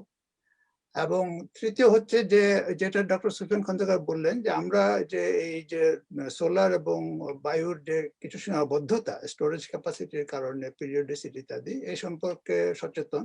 সে কারণে আমরা বলেছি যে আমরা কোনো এক্সট্রিম পজিশন নেই যে সমস্তটাই সোলার দিয়ে হয়ে যাবে অথবা নবায়ন দিয়ে হয়ে যাবে। আমরা বলেছি যে ওটাকে অগ্রাধিকার দিতে হবে, কিন্তু যেসব জায়গায় প্রয়োজন সেগুলো আমাদের যদি ফসিল ফুয়েল করতে হয় তাহলে আমরা যেন গ্যাস ভিত্তিক করি। এবং গ্যাসের ব্যাপারে আমরা দুইটা বলেছি, যে আমাদের দেশের ভিতরে গ্যাসের যে অনুসন্ধান এবং উত্তোলন এটারও জোরদার করতে হবে, এবং এইখানে বিদেশি কোম্পানির কাছে সব তুলে না দিয়ে আমাদের দেশের যে জাতীয় কোম্পানি বাপেক্স আছে ইত্যাদি তাদেরকে সক্ষমতা বাড়াতে হবে, দিতে হবে, এটা একটা। আর দ্বিতীয় হচ্ছে যে তারপরেও যদি আমাদের ঘাটতি পড়ে তাহলে আমরা এলএনজি আমদানি করতে পারি। এবং আমরা জাপানের উদাহরণ দিয়েছি, জাপানের যে এখন যে বিদ্যুৎ উৎপাদিত হয় তার প্রায় 60% তারা করে এলএনজি দিয়ে, ইম্পোর্টেড এলএনজি। কাজে তারা যদি ইম্পোর্টেড এলএনজি দিয়ে সারা দুনিয়া বাজার শিল্প উৎপাদন করে দখল করতে পারে তাহলে সেটা সম্ভব না কেন? আর নিউক্লিয়ারের ব্যাপারে আমরা বলেছি যে নিউক্লিয়ারের ব্যাপারে বাংলাদেশকে অত্যন্ত সতর্ক হতে হবে, কারণ এটার জন্য আমরা দেখিয়েছি যে জার্মানি এবং Japan, Germany is one of the most advance country জানেন, তারা কিন্তু নিউক্লিয়ার এনার্জি ফেজ আউট করার নীতি অনেক আগে নিয়েছে এবং সেই ধারে অগ্রসর হয়েছে। এবং জাপানও ফুকুশিমা অ্যাক্সিডেন্টের পরে নীতি নিয়েছিল যে তারা তাদের দেশে নিউক্লিয়ার জিনিস ফেজ আউট করে দেবে। কাজে আমাদের কথা ছিল যে এই সবচেয়ে কারিগরি ভাবে উন্নত এবং সবচেয়ে শৃঙ্খলাপূর্ণ দেশ যদি নিউক্লিয়ার থেকে সরে আসে তাহলে বাংলাদেশের মতো কারিগরি দিক থেকে কম উন্নত এবং আমাদের দেশের যে সামগ্রিকভাবে প্রশাসনের ক্ষেত্রে যে মানে দুর্বলতাগুলো সেগুলোর প্রেক্ষিতে আমাদের নিউক্লিয়ারের দিকে না যাওয়া সমীচীন হবে। এটা হচ্ছে আমাদের। এবং সেখানে আরো বলা হয়েছিল যে বিশুদ্ধ রূপপুরের যে সমস্যাটা আমরা এখন দেখতে পাচ্ছি, যে রূপপুরের যে সাধারণত নিউক্লিয়ার প্ল্যান্টগুলি যেই দেশেই দেখেন না কেন সাধারণভাবে সমুদ্র তীরে হয়, কারণ সেটা দুই কারণে, একটা হচ্ছে পানি কুলেন্ট হিসাবে ইউজ করতে পারে, আর দুই নম্বর হচ্ছে যদি কোনো কারণে নিউক্লিয়ার অ্যাক্সিডেন্ট হয় তাহলে সমুদ্র তীরের কারণে তাহলে সেটা অভ্যন্তরীণ জনপদে তার অভিঘাত তুলনামূলক কম হবে। কিন্তু আমাদের দেশের রূপপুরটা তো একদম দেশের ভিতরে। আর দুই নম্বর হচ্ছে আমাদের দেশের জনসংখ্যার ঘনত্ব এত বেশি যে এখানে মানে মিলিয়ন এন্ড মিলিয়ন মানুষ এফেক্টেড হবে এবং পুরো দেশই এফেক্টেড হবে এটার আয়তনের সীমাবদ্ধতার কারণে ইত্যাদি বিভিন্ন কারণে আমাদের এই ব্যাপারে রিজার্ভেশন আছে, যেটা গোলাম কবির বলেছে। আচ্ছা, এখন কাজে আমাদের প্ল্যান আমাদের ছিল আরেকটা জিনিস আমরা বলেছিলাম যে আমাদের যে নীতিতে যে আমাদের এই ধরনের মেগা প্ল্যান্টের দিকে যাওয়াটা ছিল। হ্যাঁ, এই 1200 মেগাওয়াট 2400 মেগাওয়াটের বিরাট বিরাট প্ল্যান্ট হবে, যে মেগা প্ল্যান্ট হলে মেগা মানে দুর্নীতি হয় আর কি। এবং নিউক্লিয়ারের ব্যাপারে আমাদের আরেকটা পয়েন্টও ছিল যে দুর্নীতি। আপনারা জানেন যে আমাদের রূপপুর প্ল্যান্ট যেটা এটা মানে আমার কিছু বন্ধু যারা এ ব্যাপারে মানে কিছু আমার অনেক বেশি জ্ঞান রাখে তাদের মতে যে এই ধরনের সক্ষমতা সম্পন্ন প্ল্যান্ট ইন্ডিয়াতে হয়েছে $5 বিলিয়ন দিয়ে, অথচ আমাদের দেশের এই রূপপুর প্ল্যান্ট হচ্ছে প্রায় $18 বিলিয়ন দিয়ে। কাজে এটা একটা উদাহরণ। আপনারা জানেন যে কি হচ্ছে ভিতরের দিয়ে একটা বাজেটের খবর আসে যে একটা বালিশ নাকি কত 22,000 টাকা দিয়ে কিনেছে ইত্যাদি ইত্যাদি। কাজে এইটা আরেকটা জিনিস আমাদের এখানে আসে। এই জন্য সাধারণভাবে আমরা বলেছিলাম যে এনার্জি সেক্টর বাংলাদেশে small and medium power plant দিয়ে হোক, সারা দেশে ডিসপার্সড হোক, তাতে ট্রান্সমিশন কস্ট কম হবে, তাতে এই ধরনের রিস্ক কম হবে ইত্যাদি ইত্যাদি। দেখা যায় এনার্জি নিয়ে আমাদের একটা মানে একটা সুগঠিত প্রস্তাবনা আছে এবং সেটা সরকারকে, কিন্তু সরকার তো এটা আমরা প্রথম সমস্যার কথা বললাম সেই কারণে সেটা সেভাবে গ্রহণ হয় নাই। সরকার নিজে তো একসময় একটা কোল নীতি গ্রহণ করলো যে দেশের 70% কোল দিয়ে হবে, এবং সেই ধারায় তারা সমস্ত 12-13টা প্রজেক্ট নিল যেগুলো প্রায় 1000, 1200, 2400 মেগাওয়াট করে নেবে। এখন এখন বাংলাদেশে হচ্ছে যে 1/3 আমাদের যা ক্ষমতা তা অব্যবহৃত থাকছে, মানে পরিকল্পনার সাথে মিল নেই। এবং তার ফলে আমাদের দেশে এনার্জি কস্ট বেড়ে যাচ্ছে, কারণ আনইউটিলাইজড ক্যাপাসিটি তো কস্ট আছে। এর আগে আমরা কুইক রেন্টাল করে একটা বিরাট খরচের মধ্যে পড়ে আছে, এখনো সেই খরচ দিতে হচ্ছে। কাজে এই ধরনের মানে মহা একটা কি বলা যায় যে একটা বিভিন্ন ধরনের সংকট। কাজে এনার্জি সেক্টরের ব্যাপারে আমাদের পরিবর্তন আনতে হবে নিঃসন্দেহে। আমাদের কয়লা থেকে সরে আসতে হবে, বন্ধ করতে হবে, তারপরে আমাদের রিনিউয়েবল করতে হবে ইত্যাদি। আচ্ছা, এখন কাজে সেই সংগ্রাম চলবে। এটা হচ্ছে দ্বিতীয় লেভেলের সংগ্রাম। এটা প্রথম লেভেলের সংগ্রাম বলে যে সামগ্রিক উন্নয়ন ধারা, দ্বিতীয় হচ্ছে এনার্জি সেক্টরের সংগ্রাম, তৃতীয় হচ্ছে পানির সেক্টরের সংগ্রাম। শুধু কোহেলিয়াতে একটা দৃষ্টান্ত, সারা দেশে আমাদের যে নদ নদী এবং পানির বিষয়ে যে স্ট্র্যাটেজি এবং সরকার নীতিমালা আছে, এখানে একটা ব্যাপক একটা মানে 180 ডিগ্রি একটা পরিবর্তন হতে হবে। যেটা আমরা বলেছি, আমরা 2006 সালে আমাদের নদী বিষয়ক নীতি গৃহীত হয়েছে। আমরা বলেছি যে দেশের এই যে বর্তমান যে নীতি নদীর প্রতি মানে নদীকে তার কি বলে প্লাবন ভূমি শাখা উপশাখা থেকে বিচ্ছিন্ন করে ফেলার যে নীতি, যেটা কর্ডন অ্যাপ্রোচ, যেটা বেড়িবাঁধ পন্থা, সেখান থেকে সরে উন্মুক্ত পন্থাতে যেতে হবে। তা না হলে বাংলাদেশের নিষ্কৃতি নাই। এবং এটা আমরা এই যে জলবায়ু পরিবর্তন, তারপর আমাদের উজানের ভারত এবং চীন তাদের যে আচরণ ইত্যাদির কারণে এই ধরনের এই মোড় পরিবর্তনটা আরো জরুরি হয়ে পড়েছে। কাজে সেটা একটা সাধারণ সংগ্রাম। এবং সেখানে এটা একটু বলে রাখি যে বাংলাদেশে কিন্তু দুর্ভাগ্যজনকভাবে হলো বিপদ কমার পরিবর্তে বিপদ আরো বেড়ে যাচ্ছে।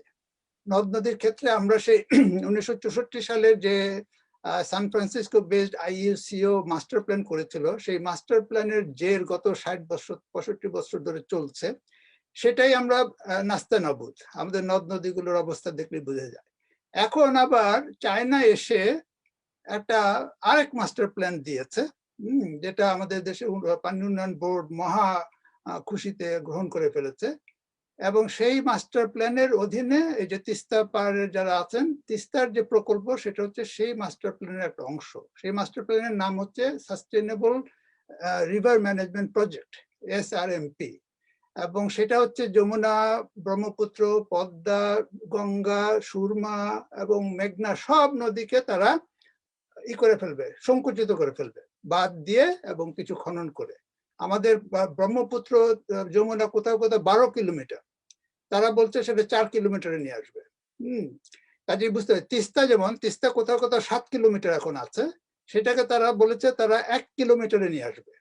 কোথাও কোথাও 700 মিটারে অর্থাৎ 0.7 কিলোমিটারে নিয়ে আসবে। কি করবে তারা? এই নদীকে তারা বাদ দিবে, তারা নাকি খনন করবে, এইভাবে নাকি তারা সব সমস্যার সমাধান করে। কাজেই এই যে বিরাট একটা জিনিস, মানে আমার ভাবতে অবাক লাগে, বাংলাদেশ স্বাধীন হয়েছে পদ্মা মেঘনা যমুনা তোমার আমার ঠিকানা দিয়ে, সেই পদ্মা মেঘনা যমুনা নিয়ে এত মানে বিরাট একটা মানে করা হচ্ছে, জনগণকে জানানো প্রয়োজন নেই। জনগণের কোনো ভূমিকা এখানে নাই। মুষ্টিমেয় কিছু ব্যুরোক্রেট, মুষ্টিমেয় কিছু টেকনোক্রেট এবং মুষ্টিমেয় কিছু রাজনীতিবিদ, তারা এই যে 16-17 কোটি মানুষের মানে প্রত্যেকের যেটা দ্বারা হবে সেই সম্পর্কে সিদ্ধান্ত নিয়ে করছে। কাজে এই ধরনের একটা আমরা অবস্থার মধ্যে আছি। কাজে সেটার বিরুদ্ধে তো আমরা সংগ্রাম করছি, সংগ্রাম করেই যাচ্ছি, কিন্তু ব্যাপার হচ্ছে যে আমরা মানে আরো সংগ্রাম করতে হবে। এখানে আমি একটু আগ বাড়িয়ে বলে রাখি, সেটা হচ্ছে যে যেমনি ভাবে আপনারা যারা একটু বয়স্ক তাদের হয়তো মনে আছে যে 1988 সালে বাংলাদেশে বিরাট বন্যা হয়েছিল। এই বন্যার পরে একটা বড় উদ্যোগ নেওয়া হয়েছিল আন্তর্জাতিক দাতা সংস্থা প্লাস আমাদের দেশের যে সমস্ত আছে তাদের নিয়ে, এটাকে নাম দিল ফ্লাড অ্যাকশন প্ল্যান। সেই ফ্লাড অ্যাকশন প্ল্যানের মূল বক্তব্য ছিল যে সব নদীকে ডাবল এমব্যাঙ্কমেন্ট দিয়ে সমস্ত ট্রান্সবাউন্ডারি ওয়াটারকে বঙ্গোপসাগরে সোজা নিয়ে যাবে, কোথাও কোনো পানি বেরোবে না। তো বাংলাদেশের জনগণ সেটার বিরুদ্ধে সংগ্রাম করেছিল। বাংলাদেশের জনগণ, বুদ্ধিজীবীরা প্লাস টাঙ্গাইলে একটা পাইলট প্রজেক্ট হতে যাচ্ছিল, সেই পাইলট প্রজেক্টের লোকেরা তারা সবাই মিলে সংগ্রাম করে সেই ফ্যাক্টকে কিন্তু ঠেকিয়ে দিয়েছিল তখন। কাজে আমি বলবো যে এখন এই যে আবার পাওয়ার চায়নার কি বলে প্রণোদনায় এই যে আরেক মহাপরিকল্পনা তথাকথিত মাস্টার প্ল্যান বাংলাদেশের উপর চাপিয়ে দেওয়া হচ্ছে, সেটার বিরুদ্ধে বাংলাদেশের জনগণকে আবার সংগ্রাম করতে হবে। এবং এই সংগ্রাম কাজে আমি এই আগামী বড় সংগ্রামের আহ্বান আপনাদেরকে জানিয়ে রাখছি এই সুযোগে। কাজেই এটা হচ্ছে সেক্টরাল লেভেলে। এখন কোহেলিয়াতে আসেন, কোহেলিয়াতে আমাদেরকে সংগ্রাম করতে হবে এবং এটা মানে হৃদয় বিদারক বর্ণনা আপনারা যেটা দিয়েছেন, নিঃসন্দেহে মানে এটা কি বলবো, এটা মানে ভাবতে কষ্ট লাগে যে এই ধরনের একটা আচরণ করছে, কিন্তু সরকার করছে। এখন এখানে আমাদের কিছু করতে হবে, করা প্রয়োজন।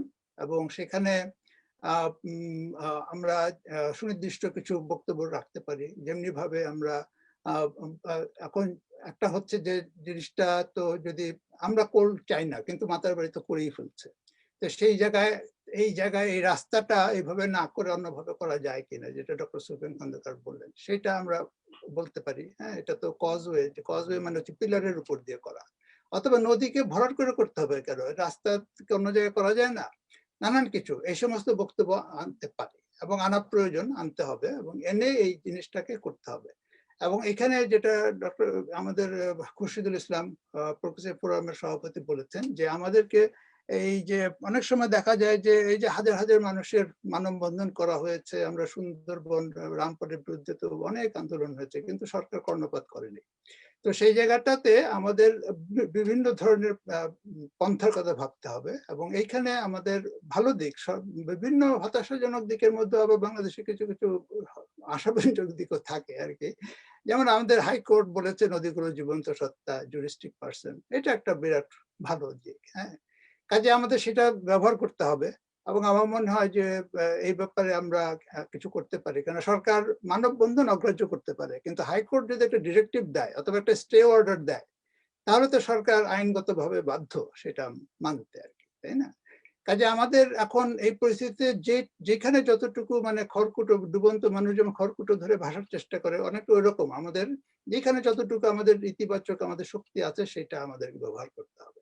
কাজে এটা হচ্ছে আমাদের দেশের ভিতরে।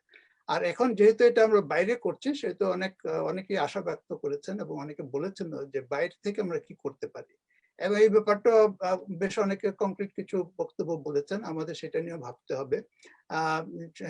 জাপানে কিছু করা যায় কিনা, অথবা এটার আন্তর্জাতিকভাবে এটার প্রচারণটা বাড়ানো যায় কিনা, অথবা এখান থেকে দেশে আমরা কিছু লিখে টিকে আর একটু সরগরম করতে পারি কিনা, এটাও সুযোগ আছে, সেটাও করতে হবে। কাজেই আমার মনে হয় যে আমাদের এক নম্বর হচ্ছে যে সাধারণভাবে দেশের যে সামগ্রিক যে উন্নয়ন কৌশলটা চলছে, যেটা অনেক ক্ষেত্রে প্রকৃতি বিরুদ্ধ হয়ে যাচ্ছে এবং অনেক ক্ষেত্রে জনস্বার্থ বিরোধী হয়ে যাচ্ছে, সেইটার বিরুদ্ধে আমাদেরকে দাঁড়াতে হবে প্রকৃতিকে রক্ষা করার জন্য, সেটা একটা সংগ্রাম। দ্বিতীয় হচ্ছে যে আমাদের জ্বালানি খাতে যে বর্তমান যে ধারা, কয়লা নির্ভরতার ধারা এবং পরিবেশের প্রতি ততটা নজর না দেওয়া, এটার বিরুদ্ধে আমাদের দাঁড়াতে হবে। আর তৃতীয় হচ্ছে যেটা মহাবিপদ আসছে সামনে, যে পানির ব্যাপারে আমাদের নদ নদীগুলোকে বিপর্যস্ত করা, মানে স্থায়ীভাবে আরো, সেইটার বিরুদ্ধে একটা মহাসংগ্রাম করতে হবে। আর চতুর্থত হচ্ছে আমাদের কোহিলিয়ার বিরুদ্ধে আমাদের সংগ্রাম করতে হবে এবং সেই সংগ্রামে আমাদের দেশের ভিতরে আমরা আরো কিভাবে বিভিন্ন ধারার প্রচেষ্টা সমন্বিত ভাবে এই ব্যাপারে আরো কার্যকরী ভাবে কিছু করতে পারি সেটা ভাবতে হবে। এবং যেহেতু এটা বিদেশে মানে দেশের বিদেশের সাথে একসাথে হচ্ছে এবং আমাদের কক্সবাজার মহেশখালীর ভাইয়েরা আমাদের বলেছেন যে তারা আশা করেন যে আমরা এই ব্যাপারে কিছু সহযোগিতা এবং কি করতে পারি ভাববো, কাজে সে ব্যাপারে আমাদের কিছু ভাবতে হবে। তো কিছু কিছু ভাবনা চিন্তা এখানে এসছে। আমি যারা এখানে নেতৃবৃন্দ উপস্থিত হয়েছেন এবং যারা আলোচনা করেছেন, আমরা আশা করব যেটা একটা কিছু ফলো আপ হবে। আমি এখানে হারুন যে উদ্যোগ নিয়েছে মূলত তাকে এ ব্যাপারে পরবর্তী কিছু চিন্তা করার আহ্বান জানাবো এবং সে ব্যাপারে আপনাদের সাথে আগামীতে নিঃসন্দেহে যোগাযোগ হবে। কাজে আমার মনে হয় যে এটা একটা শুরু হিসাবে আমি ভাবতে পারি। শুধুমাত্র কোহেলিয়ার সংগ্রামের শুরু নয়, আমাদের বৃহত্তর আমি যেগুলো আরো বললাম যে বড় বড় যে সংগ্রাম সেগুলোর নতুন করে আমাদের নামতে হবে, সেটার ব্যাপারে সেটারও শুরু। এবং আশা করি আগামীতে আপনাদেরকে আমরা এই সংগ্রামে পাবো সবাইকে, হ্যাঁ, এবং এটাকে আরো বিস্তৃত করতে হবে। এই যে নতুন প্রযুক্তি, জুম মিটিং এর প্রযুক্তি, এটা ব্যবহার করে আমাদেরকে সমস্ত মানুষের কাছে পৌঁছানোর সুযোগটা বৃদ্ধি পেয়েছে, কাজে সেটার সদ্ব্যবহার করতে হবে এবং সেটা করে আমাদের এগিয়ে যেতে হবে। কাজে আমি সবাইকে ধন্যবাদ জানাচ্ছি। আজকে এই অনুষ্ঠান আয়োজনের মূল উদ্যোক্তা আমাদের মোহাম্মদ হারুন, বেনের নিউ জার্সি কানেক্টিকাট চ্যাপ্টারের নতুন সমন্বয়কারী। কোভিডের কারণে অন্যান্য কারণে বহুদিন যাবত আমাদের এই চ্যাপ্টারের কার্যক্রম ততটা হয়নি, কিন্তু আমরা আবার যে আপনারা জানেন যে সম্প্রতি ICBN 4 হলো, সেটার কাজে আমরা বিশেষভাবে ব্যস্ত ছিলাম, সেটাও একটা কারণ। সেটা অত্যন্ত সফলভাবে হয়েছে, সেটারও কিছু ফলো আপ দরকার। সব মিলিয়ে আমার মনে হয় যে আমরা আগামীতে আরেকটু চাঙ্গা হয়ে আরেকটু বেগবান হয়ে আমরা এগোনোর চেষ্টা করব। তো এই জন্য আমি মোহাম্মদ হারুনকে ধন্যবাদ জানাচ্ছি, তার সাথে আমাদের প্রগ্রেসিভ ফোরামের সভাপতি এবং এখানকার সম্পাদক আলিম উদ্দিন এবং খুরশিদুল ইসলাম, তারা তাকে বিপুলভাবে সহযোগিতা করেছেন, তাদেরকে ধন্যবাদ জানাচ্ছি। ডক্টর খালেক অত্যন্ত স্বল্প সময়ে অত্যন্ত সমৃদ্ধ একটি প্রতিবেদন তৈরি করেছেন এবং উপস্থাপন করেছেন, যার দ্বারা আমরা সবাই উপকৃত হয়েছি। তাকে বিশেষভাবে ধন্যবাদ জানাচ্ছি এবং যারা আজকে আলোচনায় অংশগ্রহণ করেছেন তাদের সবাইকে, এবং বিশেষত যারা দূর দূর থেকে, যেমন আমাদের জিন্না ভাই, উনি লন্ডন থেকে অংশ নিয়েছেন, আরো যারা দেশে থেকে অংশ নিয়েছেন, রাত হয়েছে অনেক, তাদের সবাইকে ধন্যবাদ জানাচ্ছি। আগামীতে এই বিভিন্ন পর্যায়ের সংগ্রামে আপনাদের সক্রিয় অংশগ্রহণের আহ্বান জানিয়ে আজকের আমরা এই সভা সমাপ্ত ঘোষণা করছি। ধন্যবাদ। ধন্যবাদ সবাইকে। ধন্যবাদ। তবে তিস্তা নিয়ে আমাদের আরেকটা আলাদা প্রোগ্রাম করা দরকার নজরুল ভাই। হ্যাঁ, যেটা বললাম, আমরা এখন আরেকটু চাঙ্গা হয়ে আমাদের নামতে হবে আর কি সব। হ্যাঁ, আমরা আয়োজন করব এবং আপনারা সক্রিয় অংশগ্রহণ করবেন আগামীতে। নজরুল ভাই, আমি কাশেম, আমার